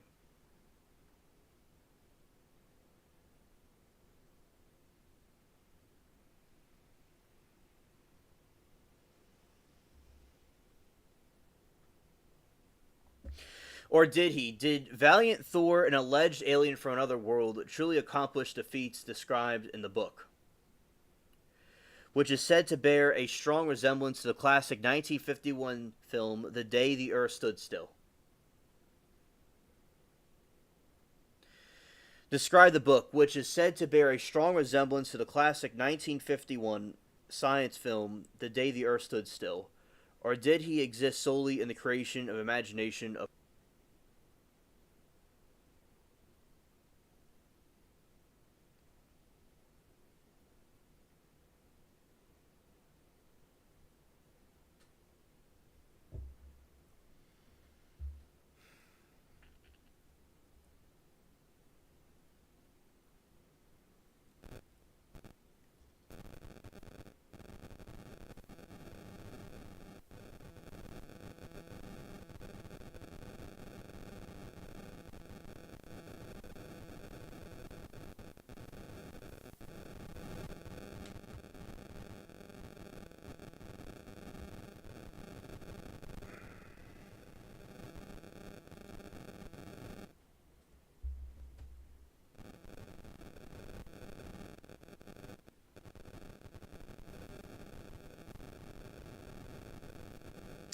We're continuing.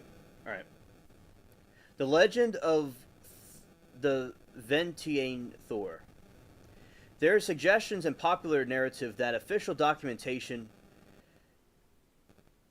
and signed witness statements including some from people describing as high-ranking government officials exist pertaining to Valiant Thor's visit, but as yet they have never been made public or verified.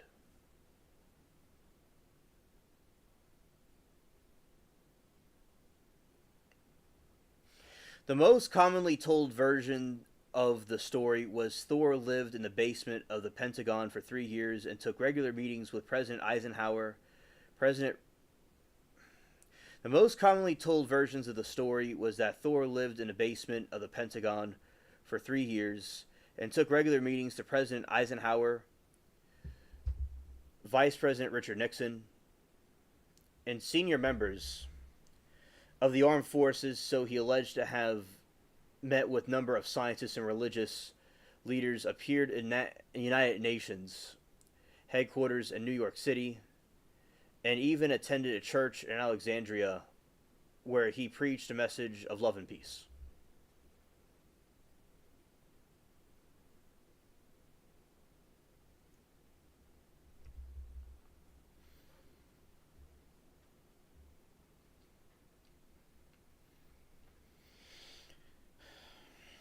There's also alleged to be one or more audio recording as well as a number of published photographs purporting to be a valiant Thor, but without any concrete evidence or corroborate theme. Corroborate them. Indeed, images widely believed to be forages are simply those of a normal man, or normal men who had no idea the images were being misinterpreted as an extraterrestrial from Venus. To date, there are no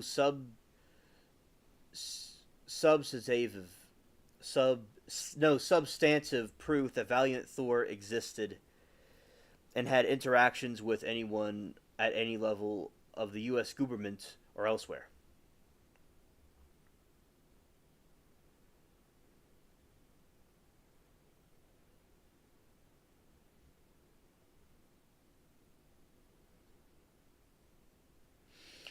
Despite the lack of physical evidence, Valiant Thor. Okay.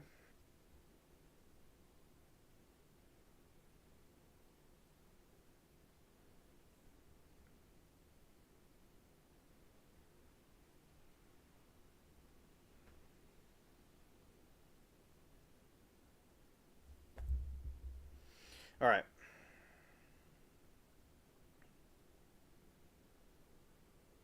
Despite the lack of physical evidence, Valiant Thor from Venus has become an iconic figure within many UFO enthusiast communities.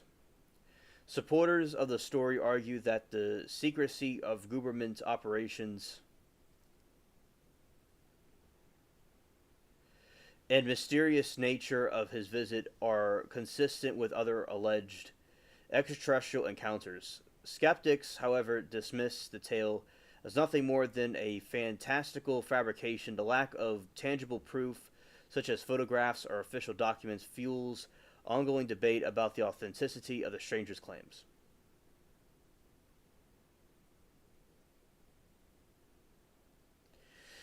Hello, Bridgewater. Good to see you, buddy. Welcome to the chat.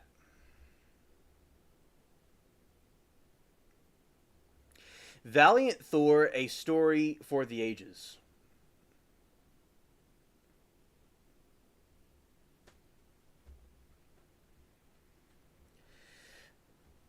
Bridgewater says, we have UFOs all over the Bridgewater Triangle region. Oh, well, that's very interesting. I'm glad to know that you've been researching that and knowing that they're in that area. Definitely. Hello, Tina. Good to see you. Yeah, Bridgewater, thank you for sharing that with us. And I think UFOs are great to study, and they certainly are out there. Definitely. We investigated 666 Sorrow's home, which is haunted. Ah, okay. Yeah, okay, his home is haunted. Yeah, I do believe in hauntings as well. Because with the hauntings, there's different paranormal things like stuff moving around or orbs flying around. I know exactly about that. So, yeah. And I've seen some UFO myself at one time, and yeah, they certainly are real. There's something there. And welcome to the spaceship, Bridgewater. Thank you, 666. Thank you. I believe in the Masonic alien thing. Yeah, that makes sense. There's a connection with that. We're talking about how Aleister Crowley, he summoned a gray alien. And he has to do with that stuff. So that makes sense. Alright. Valiant Thor legend endures with symbol of hope and cosmic benevolence, and indeed many of these supposed messages from outer space, people coming together for a common good, transitioning to clean energy sources, promoting peace over hate, and environmental awareness resonate today despite the stories of lack of evidence. The narrative also aligns with the broader themes of extraterrestrial intelligence seeking to guide humanity toward the more enlightened and harmless future.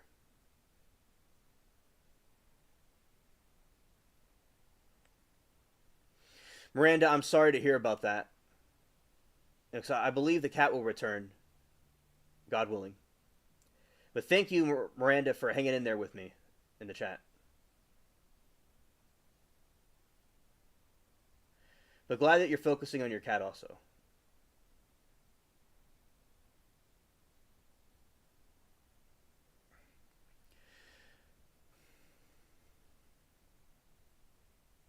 Overall, though, despite being intriguing story, the legend of the valiant Thor is currently unsupported by any credible evidence. It's widely regarded by most experts and researchers in the field of UFOs and alien visitations as either a complex hoax or a work of fiction.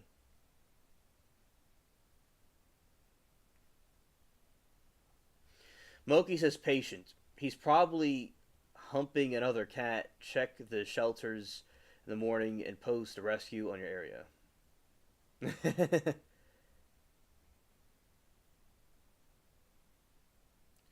Brandon said maybe, but luckily he is fixed, or he may have family around.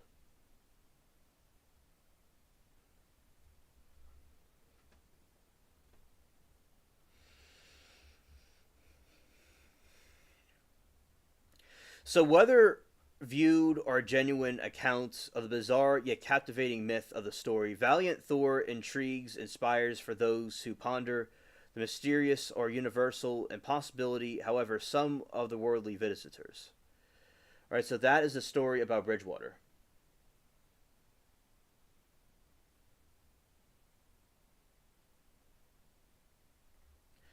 Bridgewater says, my buddy interviewed that doctor who found the wrist from the crash UFO. The wrist device transferred him. Oh, interesting. Thank you for sharing that with us. I didn't know that. That's very cool that your buddy did that. Hello, Autumn. Good to see you. Scared. All right, so that is the story of...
Okay.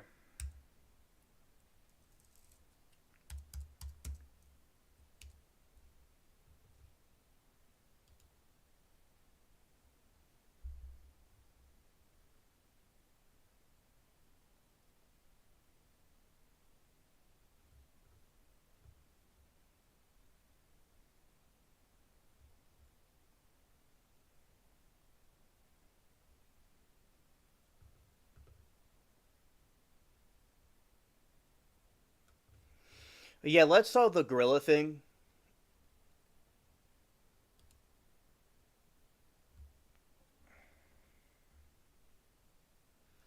And we'll talk about a UFO encounter.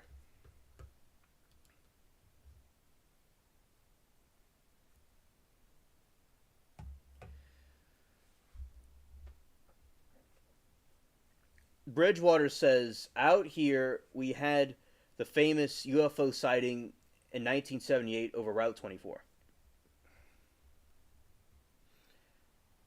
I think I've talked about Bridgewater before.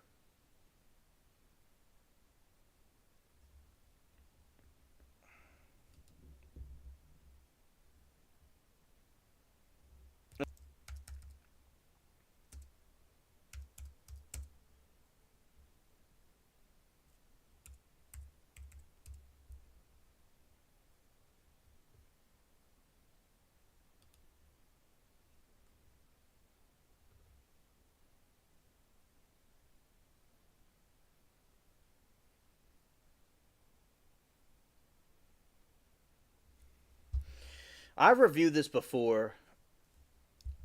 So the Bridgewater Triangle is an area about 200 square miles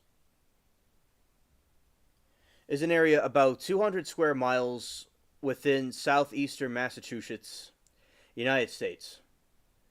They're claimed to be the site of an alleged paranormal phenomena ranging from UFOs, poltergeists, and other spectral phenomena. Various Bigfoot like sightings, a giant snakes, thunderbolts, and the term was coined New England cryptozoologist Lauren Coleman.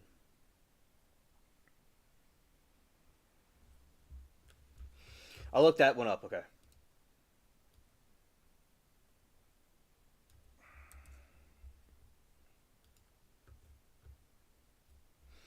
Alright, Moki, understood.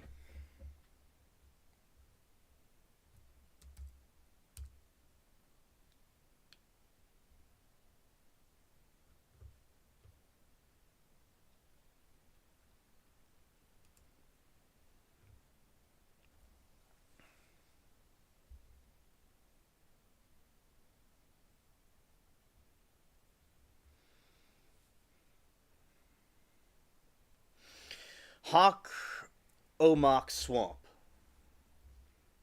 The Hockomock Swamp is a vast wetland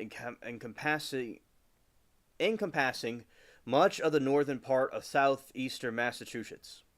This 16,000 acre land is considered the largest freshwater swamp in the state. It acts as a natural flood control mechanism for the region.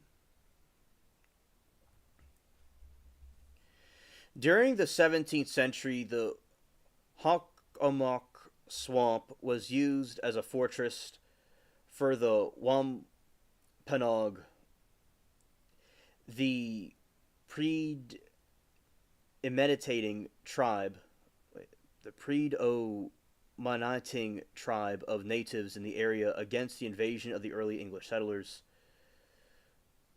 It played a role in King Philip's War, a strategic base for Operation Metacomet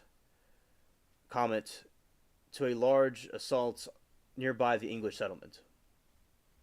Sounds like a great idea. Yeah, it sounds like a cool idea. Thanks, Bridgewater. During the 18th and 19th centuries, Euro-American settlers deemed the swamp to be worthless barren land, attempted to drain it and convert it into a profitable farmland, revered the historian William L. Chaffin of Easton, who is early advocate of draining scheme.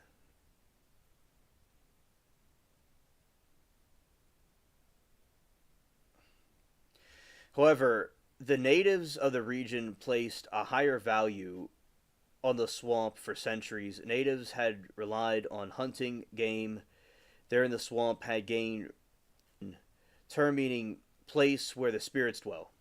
So this is a place where the spirits dwell according to the indigenous people of the region. In addition to life-sustaining activities, much of the swamp served as a dual purpose as a sacred burial ground. Hockomock is occasionally referred to as hammock. No, wait, I got this. Okay. The hammock occasionally is referred to as the hobo mock. So it's also referred to as hobo mock. Scared. The Wampanoag worshipped and feared Hobomok, aka Hobomok, the chief deity of death and disease. Hobomok, composed of human souls of the dead, and was known as the to congregate in areas like Hockomock. Thus, the terms Hockomock and Hobomok became interchangeable among non-natives who refer when referring to the swamp of the spirits.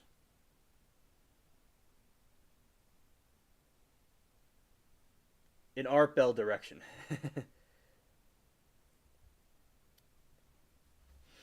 666 says the reason he was here is because I was seeing shadows and didn't know it was my friend or my late sister. Oh, okay, 666, understood. What about the red haired giants that lived in the US and the Native Americans had to get rid of them? Yeah, those are the Nephilims. Yeah, that's true. Yeah.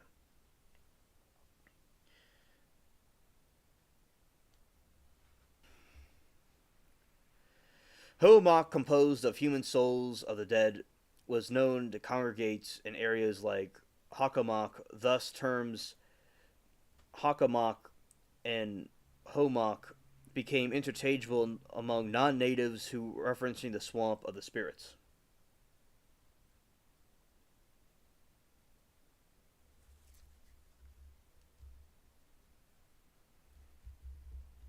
Thus, the term Hockomock became interchangeable among non-natives when referring to the swamp or the spirits. There are many stories and legends that have become associated with the swamp, even in modern times. It has for some remained a place of mystery and fear. The paranormal enthusiast community considers the Hockomock swamp as part of the Bridgewater Triangle.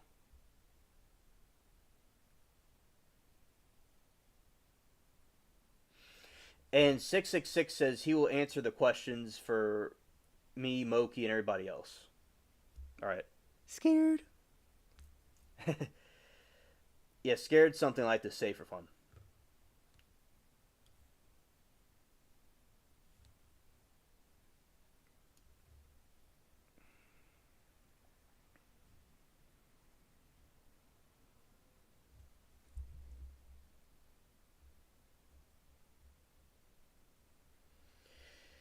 Joyce is lost.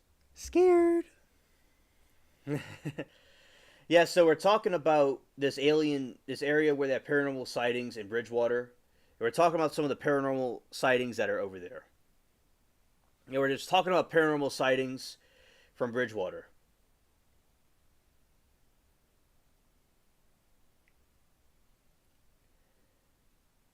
Also, the Bridgewater says, I believe these UFOs create a wormhole where all these anomalies are coming out of.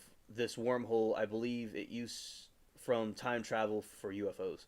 So you believe in the time travel theory. That's a theory that I've heard of, that the aliens are time travelers, or that they come from another dimension at least, and they're not from this dimension. Very interesting.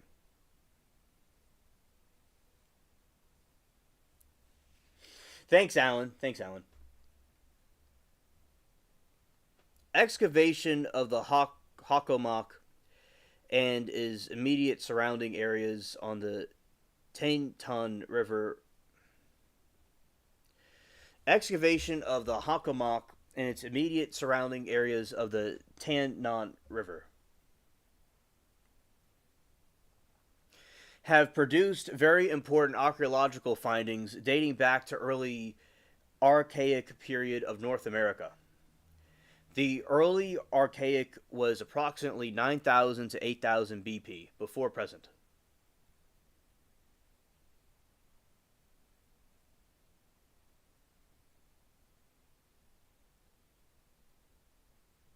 From 1946 to 1951, Warren K. Moorhead, chapter of the Massachusetts Archaeological Study, worked under the director of Dr. Marie Titicut site. The Titicut site, located along the Tanton River in Bridgewater, produced thousands of artifacts dating from early archaic to the contact to 400 BP, including hearths of pits of post ceremonial deposits and rectangular lodge. In addition, these examples of life at the time was discovery of the Tanton River bifurcate. 13 of these points used in hunting large game animals were discovered. The which runs from north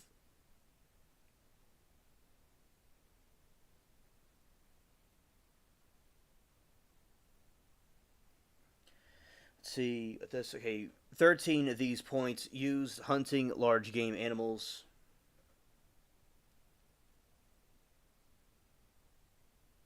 That were discovered. The Nun Cat Uset from Lake Nippin-Nicket.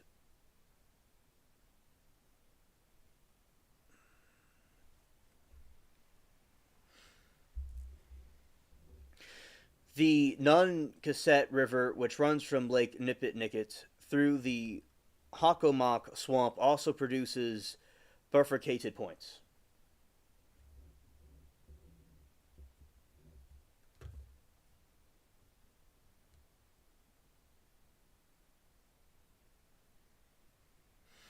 Bridge says Tanton pronounced Taunton. Okay, thank you, Bridge. Thanks for the pronunciations. I'm just looking at this. Okay, thanks.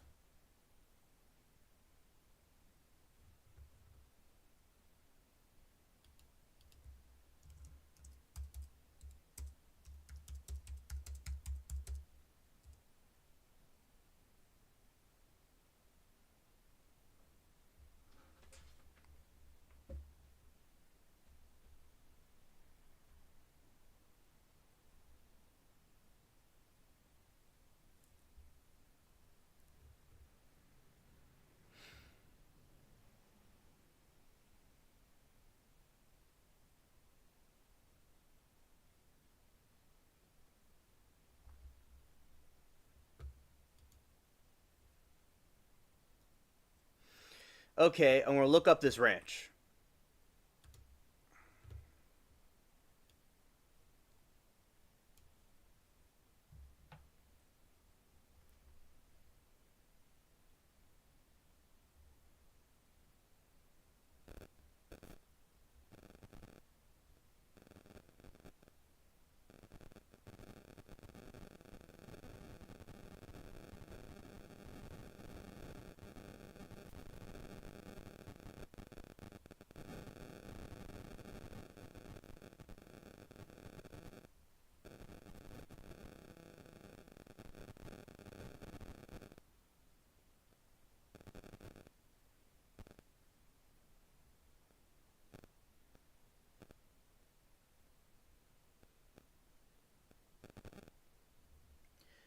Oh, okay, let's see. I'm looking up this ranch. Okay.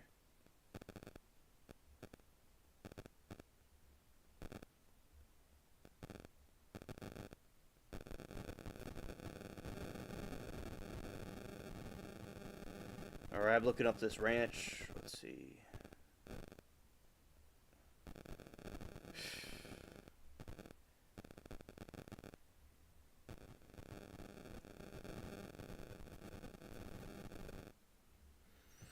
Alright, here we go.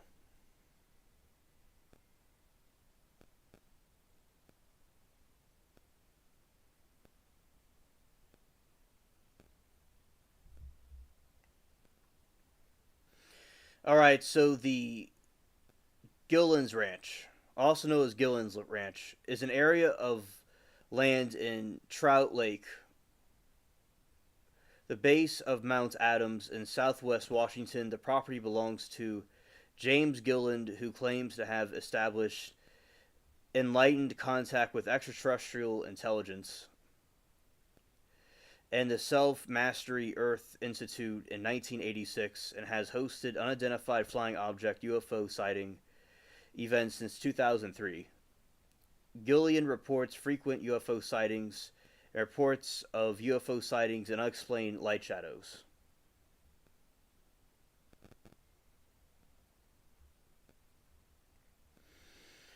Bridgewater. The lake is in the heart of the Hockomock Swamp. Okay, thanks. Happy Friday, Breeze. Good to see you.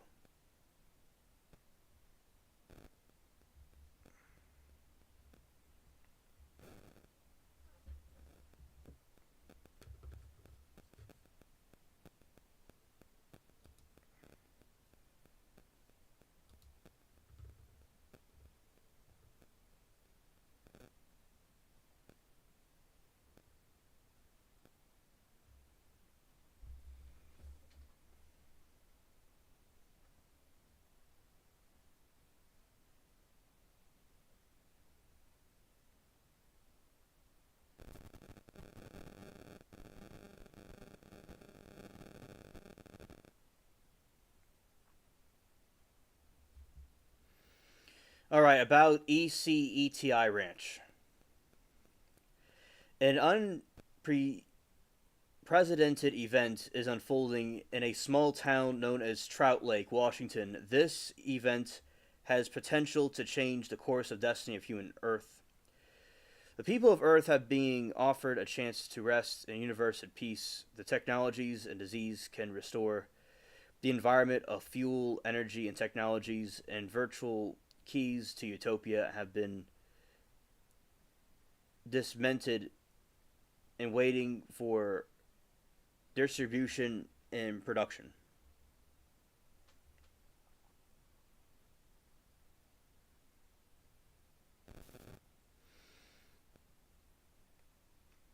A whole new world is unfolding for those with the courage to accept it. CE5, contact with spirituality and technology, advanced extra ultra terrestrial of the world visitors, we referred to as greater family of a man who occurred to the home of James Gillard, who known as the E Ranch, ABC, Fox News, ABC, Fox News, and the History Channel, and other cable channels to numerous mentions have covered the ongoing contact to at the sanctuary. Radio shows such a Coast to Coast AM with George Norrie and Art Bell, Jeff Rintz, many others have covered the incredible verifiable event.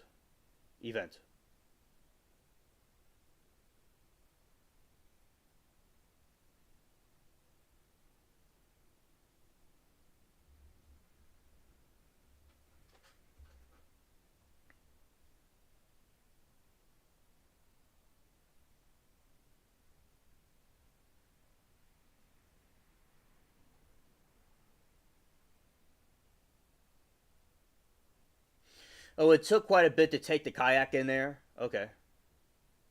Scared. There have been thousands of eyewitnesses, some of which are prominent scientists and physicists. Astronuclear, bio, and plasma physicists have all witnessed these events. Aerospace and Air Force design engineers and professional photographers and investigators from around the world have come to observe the ongoing UFO activities at the sanctuary. There is a long history of UFO sightings in the area going on back as far as hundreds of years in Native American lore.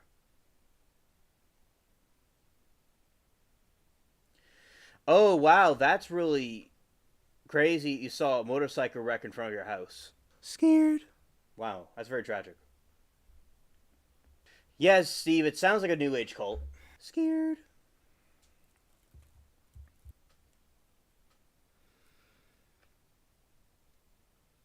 I'll answer that in a moment.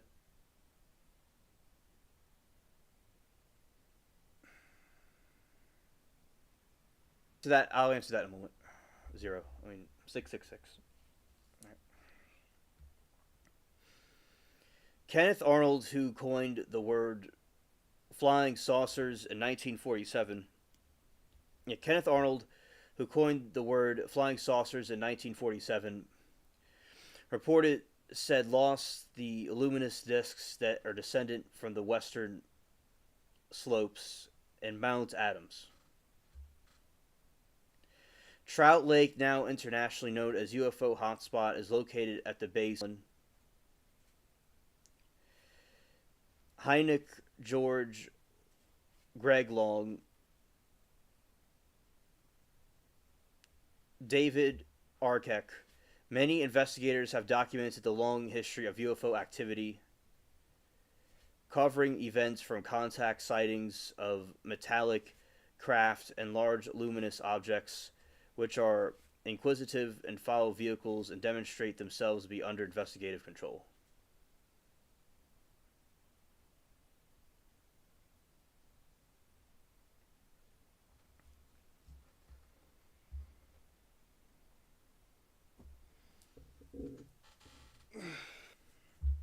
All right. So, if I cut out or something, let me know. So, I think that now at first I thought that the aliens were something from another planet and that they were something nefarious, or at least the grays and stuff that we were seeing. And also, there was this other factor where I felt that they were in cahoots with were in alliance with evil entities. Also, from another religious perspective, they seem to be from something to do with the fallen, that there were aliens from another planet that were not good. Now, what I think is as I said, whatever people believe in their religions is fine. I think this could be across the board. That they are the fallen watchers. That they're the fallen watchers. There's this group of angels that came down to watch humans, but they went with Earth women and they kind of rebelled against God, according to Christianity. So I think that they might be from another dimension. They have something to do with it. Or they might be from some other planet, but they're not really in our best interest. They seem to think of us as lab rats. They think of us as lab rats, and they don't really seem to have our best interest. So that's what I think that they are. And I think that they've been around since the beginning. Like, say that there is gods of ancient religions. Now they're appearing as aliens. Also, yeah, voodoo came from West Africa. And it was from the people that came here during slavery.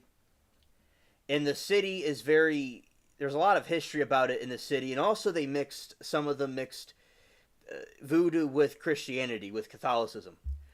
So, yes, it came here and they would have their different rituals and stuff that came from West Africa.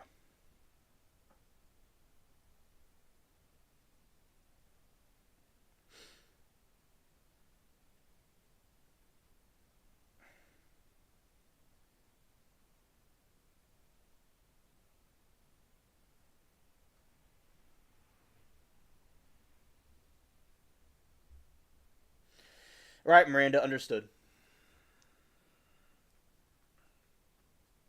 Okay, 666. All right.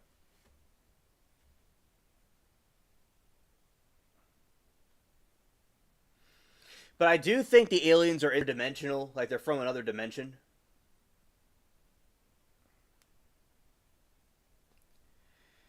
And that is something else I think is a theory. So those are a couple of theories what I think the aliens are.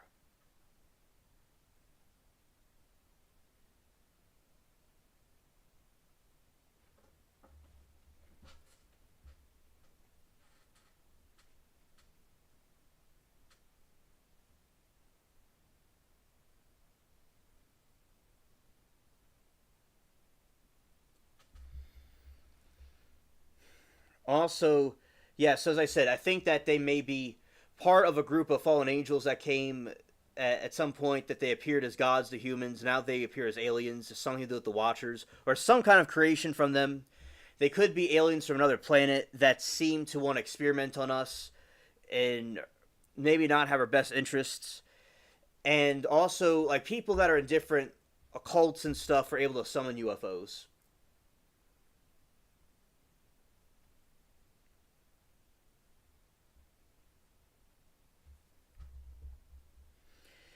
And also, yeah, and basically, that is the situation with the aliens. They could be from another planet. Also, they could be from other dimensions too.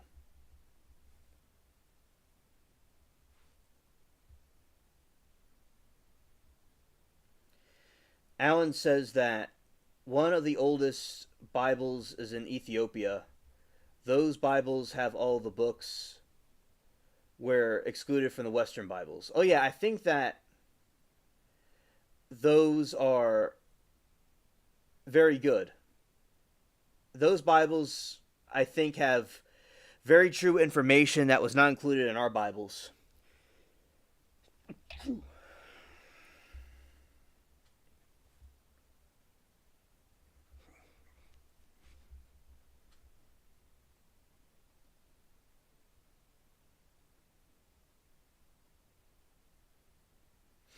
Yeah, Moki, I hope that they stream it.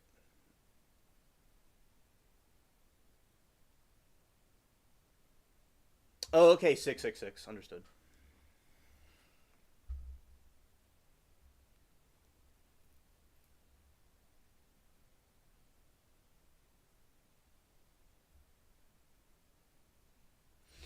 Yes, Autumn, that's what I think they might be. That they're part of the fallen, the Watchers. Yeah.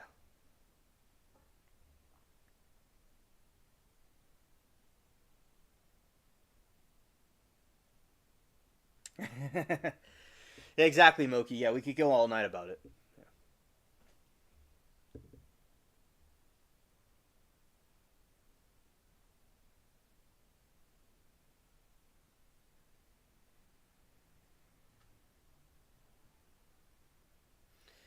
Yeah, of Austin. Of Austin. Yeah, he's just jailing. Scared.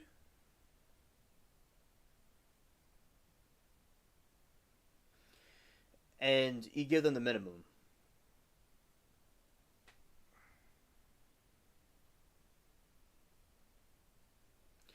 Oh yeah, Area 51. There's a lot of conspiracies about Area 51 that maybe the and also in Area 51 you had a situation where there was these aliens. This person that worked at Area 51 was deleted, was murdered.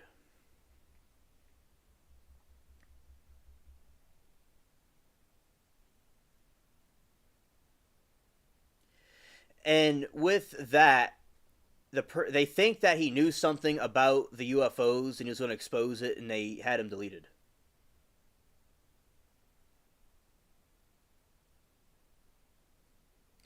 Yeah, Steve, you're wondering about Agent 48. You're wondering about Agent 48. Yes. So basically, Agent 48, I don't know who that is exactly, but sometimes that person says stuff about UFOs and alien stuff. So I agree with some of the alien stuff the person says, but I don't know anything about them. I'm not friends with them or anything. And Alan said, "Hey, I'm up for all night chat about everything."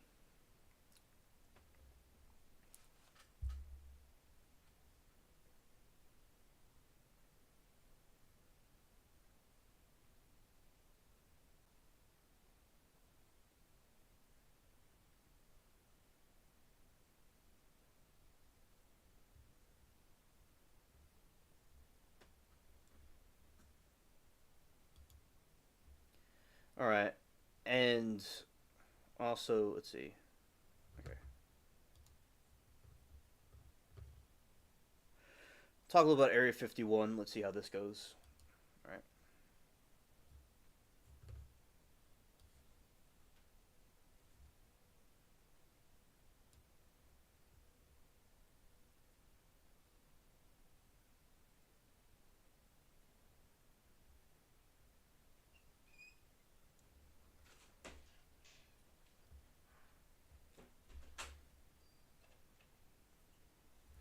Moki scared.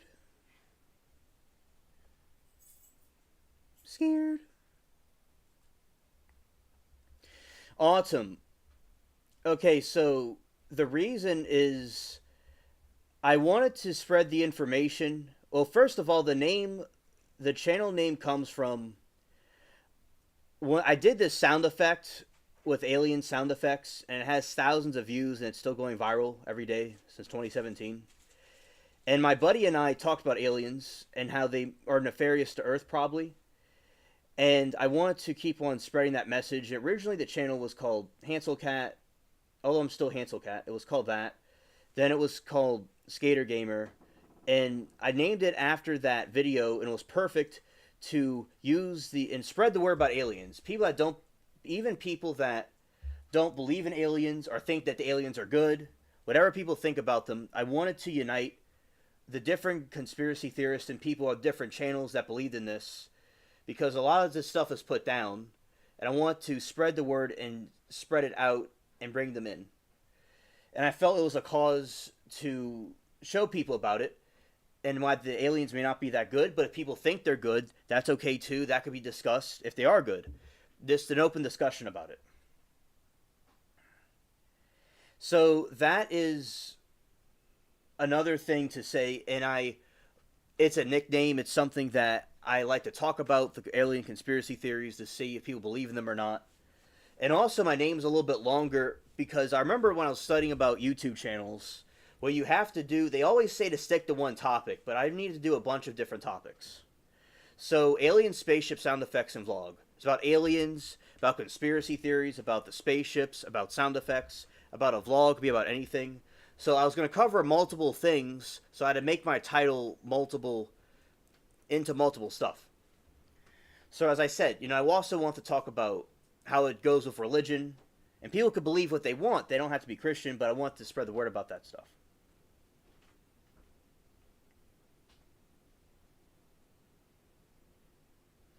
Moki said, my daughter's new boyfriend is coming over. He's doomed. Scared.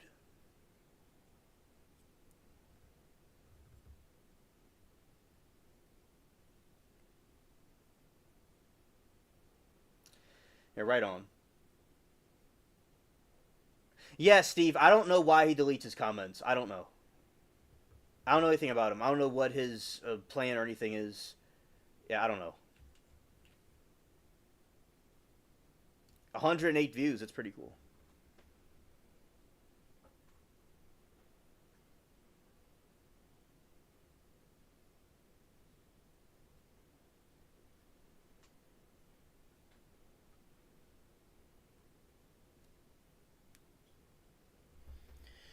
Moki says, y'all, she's 25, and this is her first real boyfriend. Trust me, I will be nice. I'd like grandkids eventually. Oh, that's awesome. That's awesome, Moki.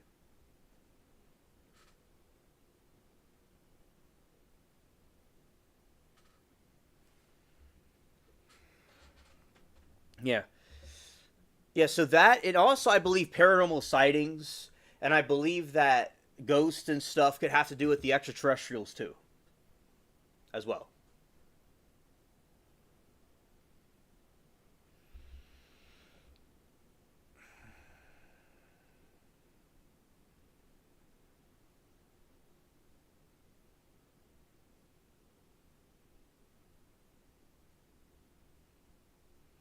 That's hilarious, Alan. Hilarious.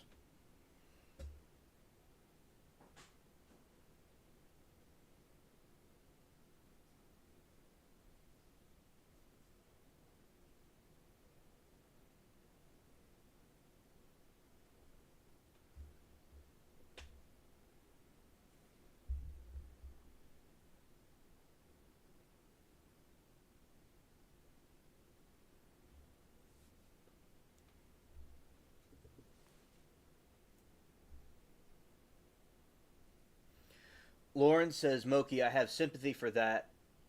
I'm Greek. My family was wild when meeting Mr. Right, and he turned out to be not. Lauren says, I have sympathy for that. I'm Greek, and my family was wild when meeting Mr. Right, and he turned out to be not.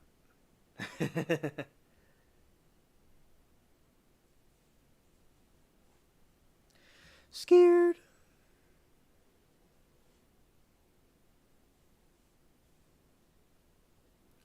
Scared.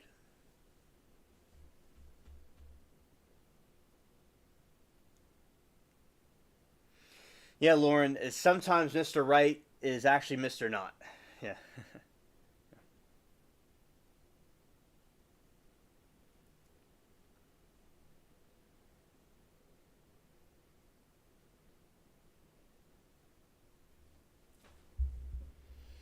Alan says, TBH, it's kind of sweet that she's 25 and getting her first boyfriend. It just goes to show how jaded I am.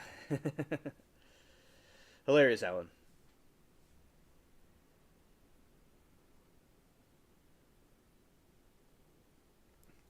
I'm part Italian in other Mediterranean countries. That's similar to Greece. It's right next door to it.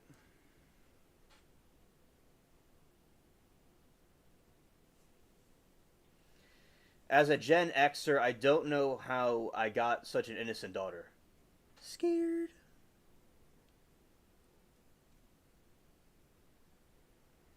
Well, that's good, Moki. Some right off the boat.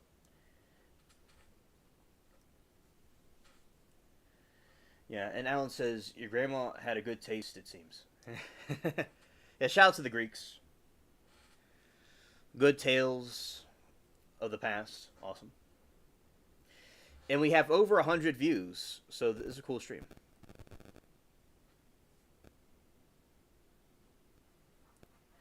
Miranda says, Damon got a doll made for him. Hilarious.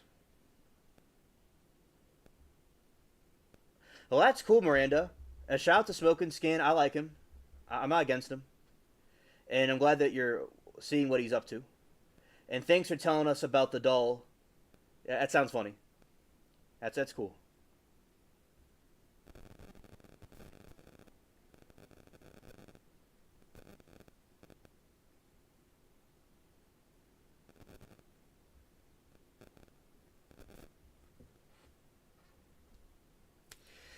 Yeah, also the Greek food. Yes.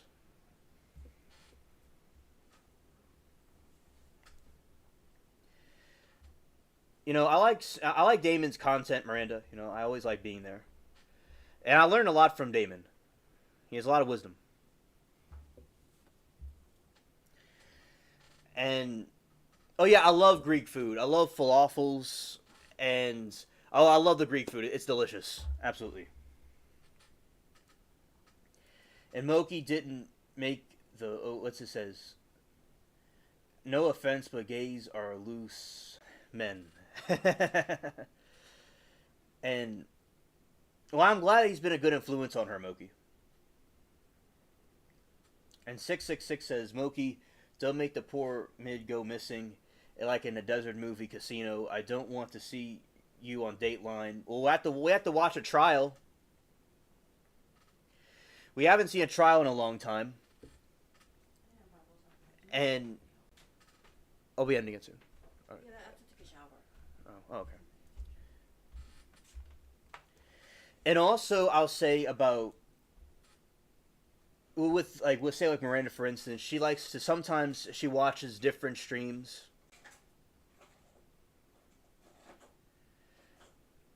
Yeah, and also like Miranda will watch different streams at the same time, and that's fine how people want to do it. It's all good.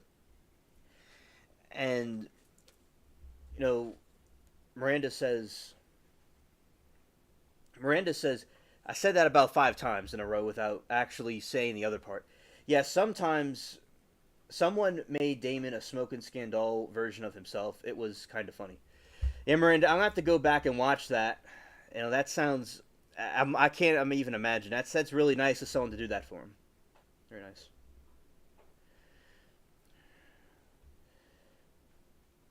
And as I said, people could be here or not be here. It doesn't bother me either way.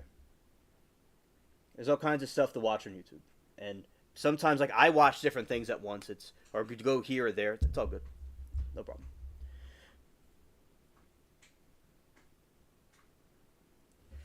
Yes, and Miranda says, yes, I have SNS on, but I'm on the big TV. He's on the phone. All right.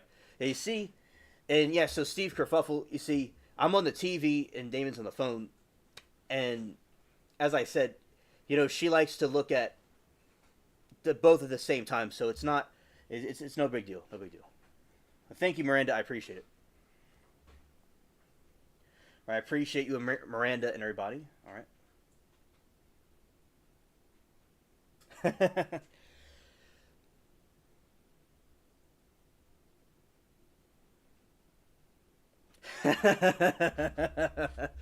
666 says Alien is telling you to come on to the of crime, Moki. He's encouraging you to take one for the team on a Friday night. Take some tasks with you.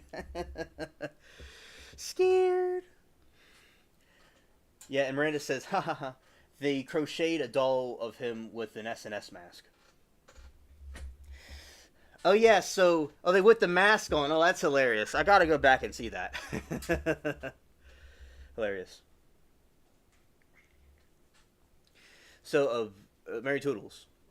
I know you just heard that, but they made a doll of Smoking Scan of himself with the mask he wears. Oh, that's funny. Yeah, I'm glad for the update. Oh well, this other lady is saying something. Autumn says, I make falafel. I'm glitching out right now. I make baked falafel to save calories from oil. Ah, okay, cool. And she said something about Israel. I thought falafel were from Egypt, and Israel, and Lebanon. I'll look it up.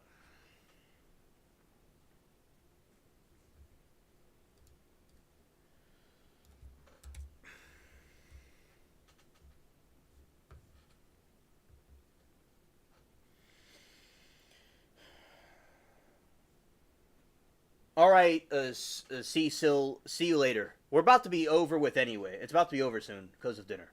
That's about to come up.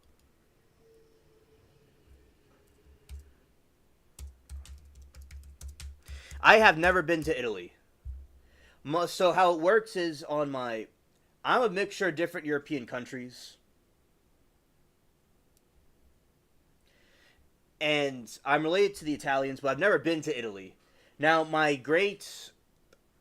either my great grandfather, my great grandmother, or great grandfather from England was from Italy and went over to England from my dad's side. And also my mom's side, I have it's two ancestors that were from Italy at some point, but a long time ago. So one of them was already in Europe, that was in England. One of them was here. So I've not been to Italy, but I do want to go there one day. Yeah. That's why my family doesn't make gumbo, but they make like Italian food and stuff because that's what they had when they came here.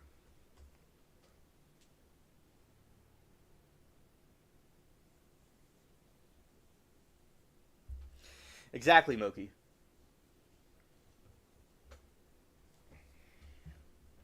All right. Egypt. The dish most likely originated from Egypt. It has been speculated that its history may go back to the Pharaoh written reference to the falafel from each century, and oil was probably too expensive to use for deep frying in ancient Egypt.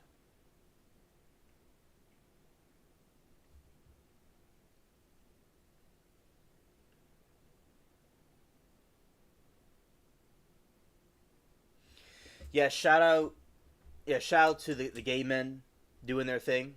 Right on.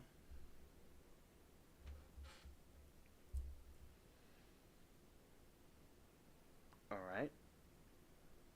All right, here we go. Let's see how this goes. I could read a little history on falafels. All right. Come on, does it work? It works. It works. Scared.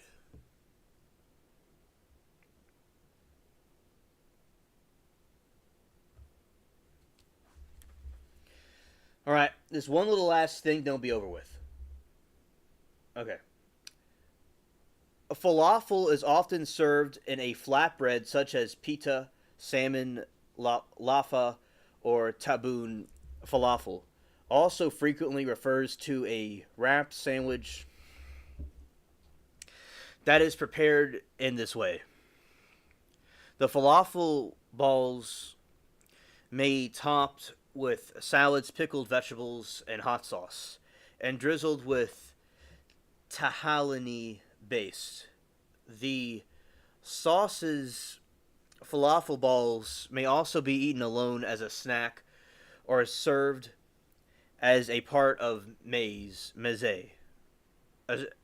assortments of appetizers.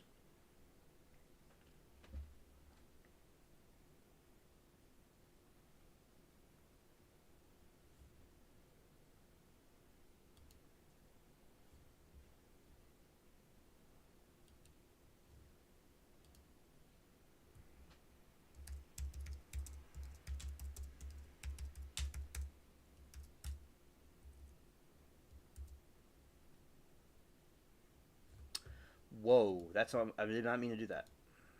I wanted to do this.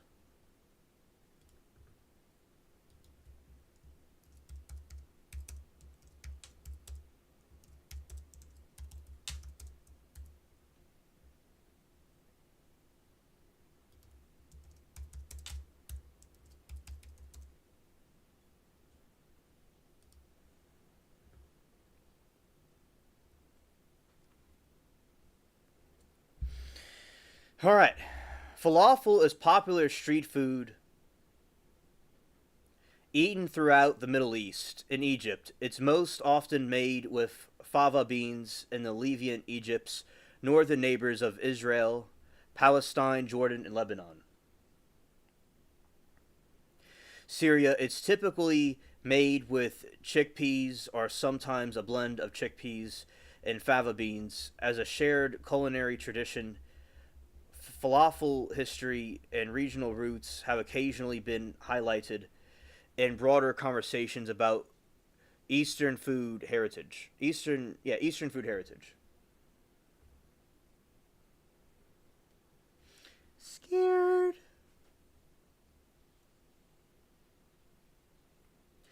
Without gays, we wouldn't have male flight attendants. That's true. We need them. Without gays, there wouldn't be house music.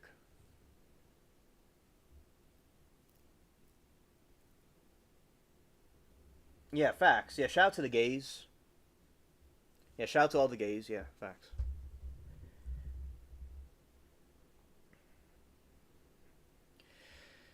The word falafel is Arabic plural. Pepper, borrowed from Persian, cognate with Sanskrit word palapi, long pepper, or an earlier falafel from Aramaic, small round thing, peppercorn, derived from the pepple to be round roll. The name falafel is used worldwide. In English, where it has been written falafel, it is first attested in 1936. Falafel is known in the Egyptian Aramaic, Tamaya, in Egypt and Sudan.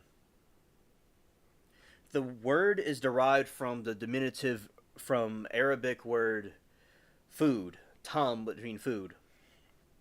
The particular form indicates a unit of the given root. In the case of T, some other symbol M, having to do with the food, thus the little piece of food or small tasty thing. The word falafel can refer to filters themselves or sandwiches filled with them. All right, Joyce, have a good night, and you and your family have a great weekend. A shout out to Glenn. I hope you all have a great weekend. All right.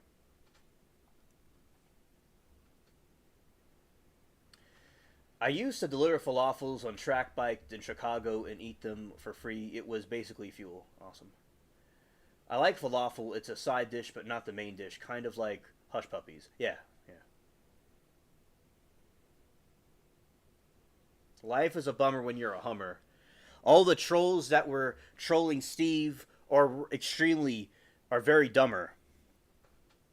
They got hit by a Hummer in their basement trying to roast him, but instead he put them in a toaster and popped them out and toasted them. Look at this. Steve's in the chat and he's coasting and boasting, telling his fact or trolling, and all of the trolls in the chat try to block him. They're just whack-a-moling. Oh, nice, nice. All right. We're talking about right before I ended. I was talking about falafels. Oh yeah, that dip. I don't know how to say it. Tzatziki. Ezekiel or Tzatziki. tzatziki. It's like Tzat. It's a Greek. It's a yogurt and a cucumber and a mint. Right. Yeah. Very very delicious. The origin of falafel uncertain. The dish is most likely originated from Egypt. It has been speculated that history may go back to the age of the pharaohs. However, the earliest written reference to falafel from Egyptian sources date to the 19th century. Oil was probably too expensive to use for deep frying in ancient Egypt. All right, Moki. We're about to be ending it anyway. All right, so Bree says sorry. Yeah, night, Moki. Have a great weekend. Oh no, Miranda, there is no trolls in here. When Steve was at the trial chat, he was saying his opinion that Karen Reed is guilty, and somebody was saying they're going to block him. You know, they're being childish. Miranda, no one trolled in here tonight. Nobody did. You didn't miss anything. It was over at Law and Crime. There's a bunch of morons and a bunch of trolls and a Timu of people over there. It's nothing here. But thank you, Miranda, for your concern. Yeah, and Bree says, sorry I'm back. Police came over to see if I've seen the motorcycle wreck in front of the house. Unfortunately, wipeout. Scared. She lives right, like, Arkansas. So it's kind of adjacent to us, but north. All right, ending the poll. It's gonna do that for a moment.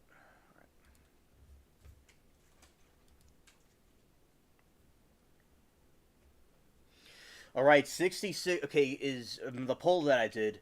Do you think Karen Reed is guilty? 66% say no, 33% say yes. Oh. All right, wow.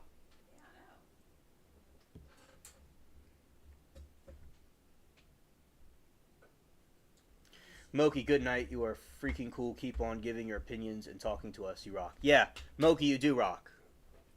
You are. It's great to have you here. Moki's a rock star. Yeah, Moki is a rock star. All right. As Alexandria is a port city, it was possible to export the dish and its name to other areas in the Middle East. The dish later migrated northwards to Levant, where chickpeas replaced the fava beans and from there spread to other parts of the Middle East.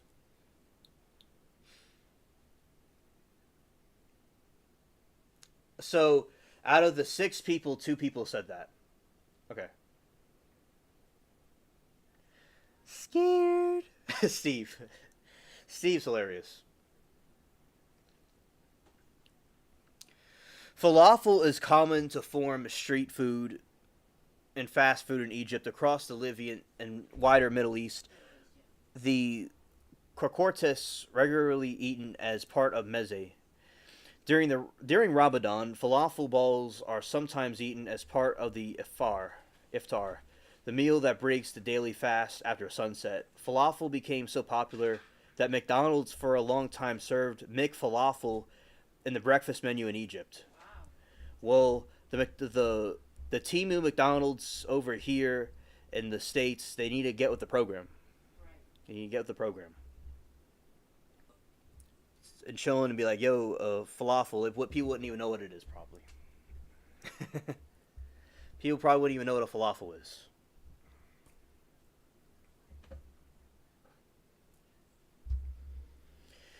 All right, and also waves of migrations from Arabs and Turks to Europe. Hello, Delight. Good to see you. Delight says, I love falafels. Everybody does. Hello, Delight. Great to see you. And a little bit more, then we'll be done. The Palestinian chickpeas version of falafel adopted into Israeli cuisine, where it features prominently and has been called national dish of Israel, which Palestinians and other Arabs have criticized and characterized as cultural appropriation. Oh yeah. Shout out to biscuits. I like Popeyes. Shout out to biscuits. We'll talk about that in another one. And waves of immigrants of Arabs and Turks out to Germany, in particular, where a large Turkish population had put down roots at the very first, was dish consumed principally by migrants during the early 1970s. An appearance of Turkish food stalls and restaurants made falafel available to Germans and resulting in the transformation of recipes. In North America, prior to the 1970s, falafel was found only in the Middle Eastern, Mediterranean, and Jewish neighborhoods. Restaurants today, the dish is common and popular street food in the cities in North America. Vegetarianism, falafel has become vegetarian and vegan as alternative to meat based on street food, while traditionally throughout as being used to make veggie burgers. It's used to example as much adopted as a source of protein. And Delight says falafels are made from deep fried gar ben gambard garbanzo beans. All right. And as of the source of, and also adopted as a source of protein, falafel is used as meat substitute in some vegetarian recipes, meatloaf, and sloppy joes, and spaghetti and meatballs. Oh, sloppy joes. Wow. Oh yeah, I like sloppy joes. Yeah, shout out to sloppy joes. Potato tots. Oh yeah, yeah. It is damn good, Lauren. You have some great food over there in Greek. That's what I get when I go to the Greek place. I have a friend I went to school with, and his family is Greek. Let's see, this is gonna come back on. Okay, let's see. Is it coming on? So his family is Greek, and his family has a Greek restaurant, another part of the city. So yeah, so I went to school with a Greek dude, and his family has a Greek restaurant. That's pretty cool. I've not been to it though, but I have been. It was this other place in the mall that I was at. I have to repeat everything I said because it went out. So basically, what happened was my friend, one of the friends I went to school with, his family has a Greek restaurant, and I've not been to it, but I've been to a Greek restaurant in a mall, but not to the particular one my friend owns. You went to like Middle Eastern restaurants. You went to I can't think of the name of it, but it's on. I can't think of the name of it right now. All right. It wasn't Mona's. Maybe it was Mona's, or it was. I can't think of the name of it right now. Right. So I don't know what I was heard of that. So basically, I have a friend that his family has a Greek restaurant, and I've not been to it, but I've been to some other Greek restaurant in a mall. All right, so that explains it.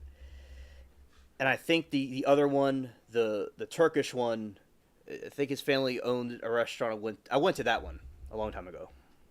He was from Turkey. Yeah. And then Steve says the best part of Greek food, in my opinion, is all the random kinds of sandwiches. I don't know what they do to make them so tasty. Oh yeah, very enchanting, very enchanting. Greeks do pizza too. Don't sleep. Yeah, I don't use tahini when I make hummus. Is that bad? Scared. I think of the place we went on Carrollton Avenue. I'm gonna have to look it up. I used to get your food from there. Oh, and the iced tea. Remember you had the pine nuts in it? Yeah, yeah. You can mention that. The iced tea. With the pine Yeah, nuts. I had iced tea with pine nuts.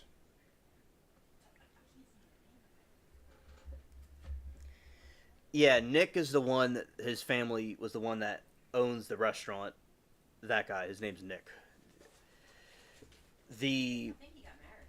Yes, he got married. That's true. Yeah, his family has the Greek restaurant. Yeah. And then the one from Turkey's named Payman.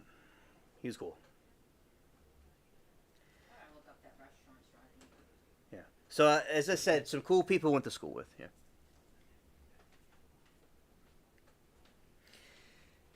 Lauren says Chicago has some really great Greek food.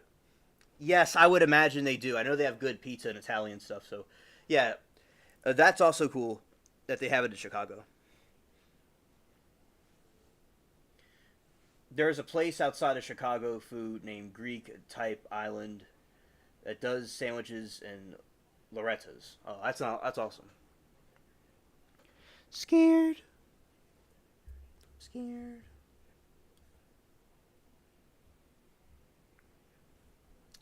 120 views. I remember now. You remember what? I didn't have to look at the phone. It was called Lebanon Cafe. You went there. All right, I went to Lebanon Cafe. That's where I went to. That's what it was called.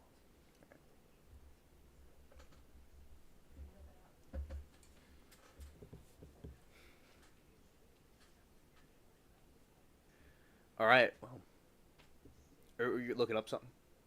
To make sure that's the name of it. Oh, okay. I think Chicago has the largest concentration of Greeks outside of Greece. Yeah, and I like like for instance, the actor of, let's see, is it going to come back on? Oh, the grape leaves, the tipperuli. Mm-hmm. Yeah, like from Kojak, Telly Savalas was a good actor. Oh, and it went out. It went back on. Okay. Yeah, so the actor from Kojak, that was he was Greek. So yeah, shouts to the Greeks. I can't forget the elephant in the room, Leonidas and the 300 Spartans. That was also nice.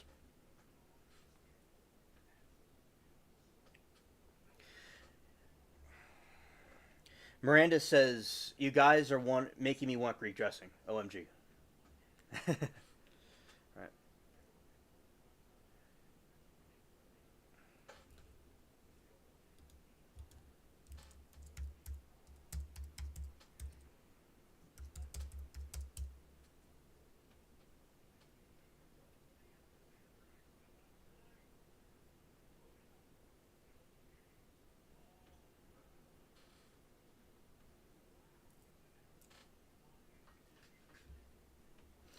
Yeah, and as I said, I'm watching this gear about the connection. As I said, it's all in red. So, as I said, I know what y'all are seeing. All right, so we had some bad weather that could be causing it. Yeah, it's coming through.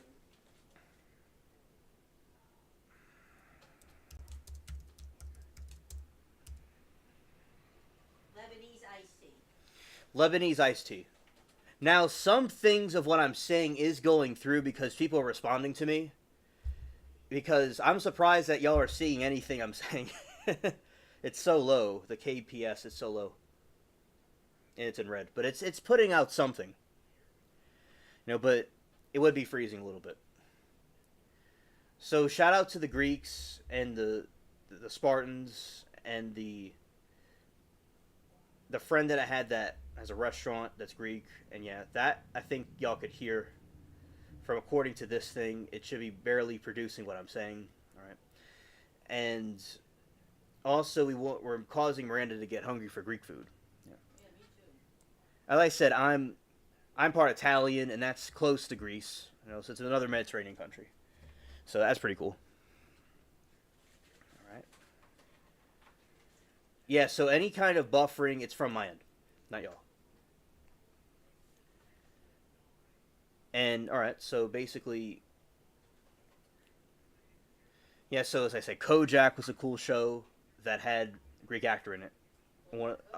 I say that again if it didn't go through. That's why I'm looking at the thing and I'm like, okay, I have to repeat it a little bit so we can kind of go out there. So, yeah, so that was pretty cool stuff. Shout out to John Stamos. I don't know who that is. He was in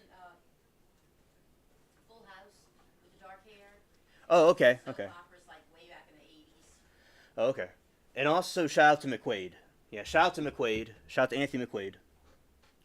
And Game catches up to. Shout out to him too. Alright, so I think y'all heard some of what I said. I know it was a little bit glitchy. Okay. So it is out for a moment, and now it's back. Alright, so I just found a recipe, easy Greek baklava. I'll make it. Oh, that's great. You'll make it, Alan. I'm sure you make great food. All right, so that will we will be ending it now. All right, we finished. We completed the stream that we were supposed to do. We did great. We went overboard. We went overtime and talk about some other things. Yes, do it and report back. Yes, definitely, Alan. So I want to thank you all for coming. This is a very great time that we were chilling, and we covered a lot of different stuff, and we'll be ending it. And the thing is a little glitching. And Alan, I'm 5. Only have like crusts of that before. I've only had like the crust of that before. Huh. Well, that's pretty cool. That's pretty cool. I need to try that. All right. Yeah, that looks like it'll be pretty good food. All right.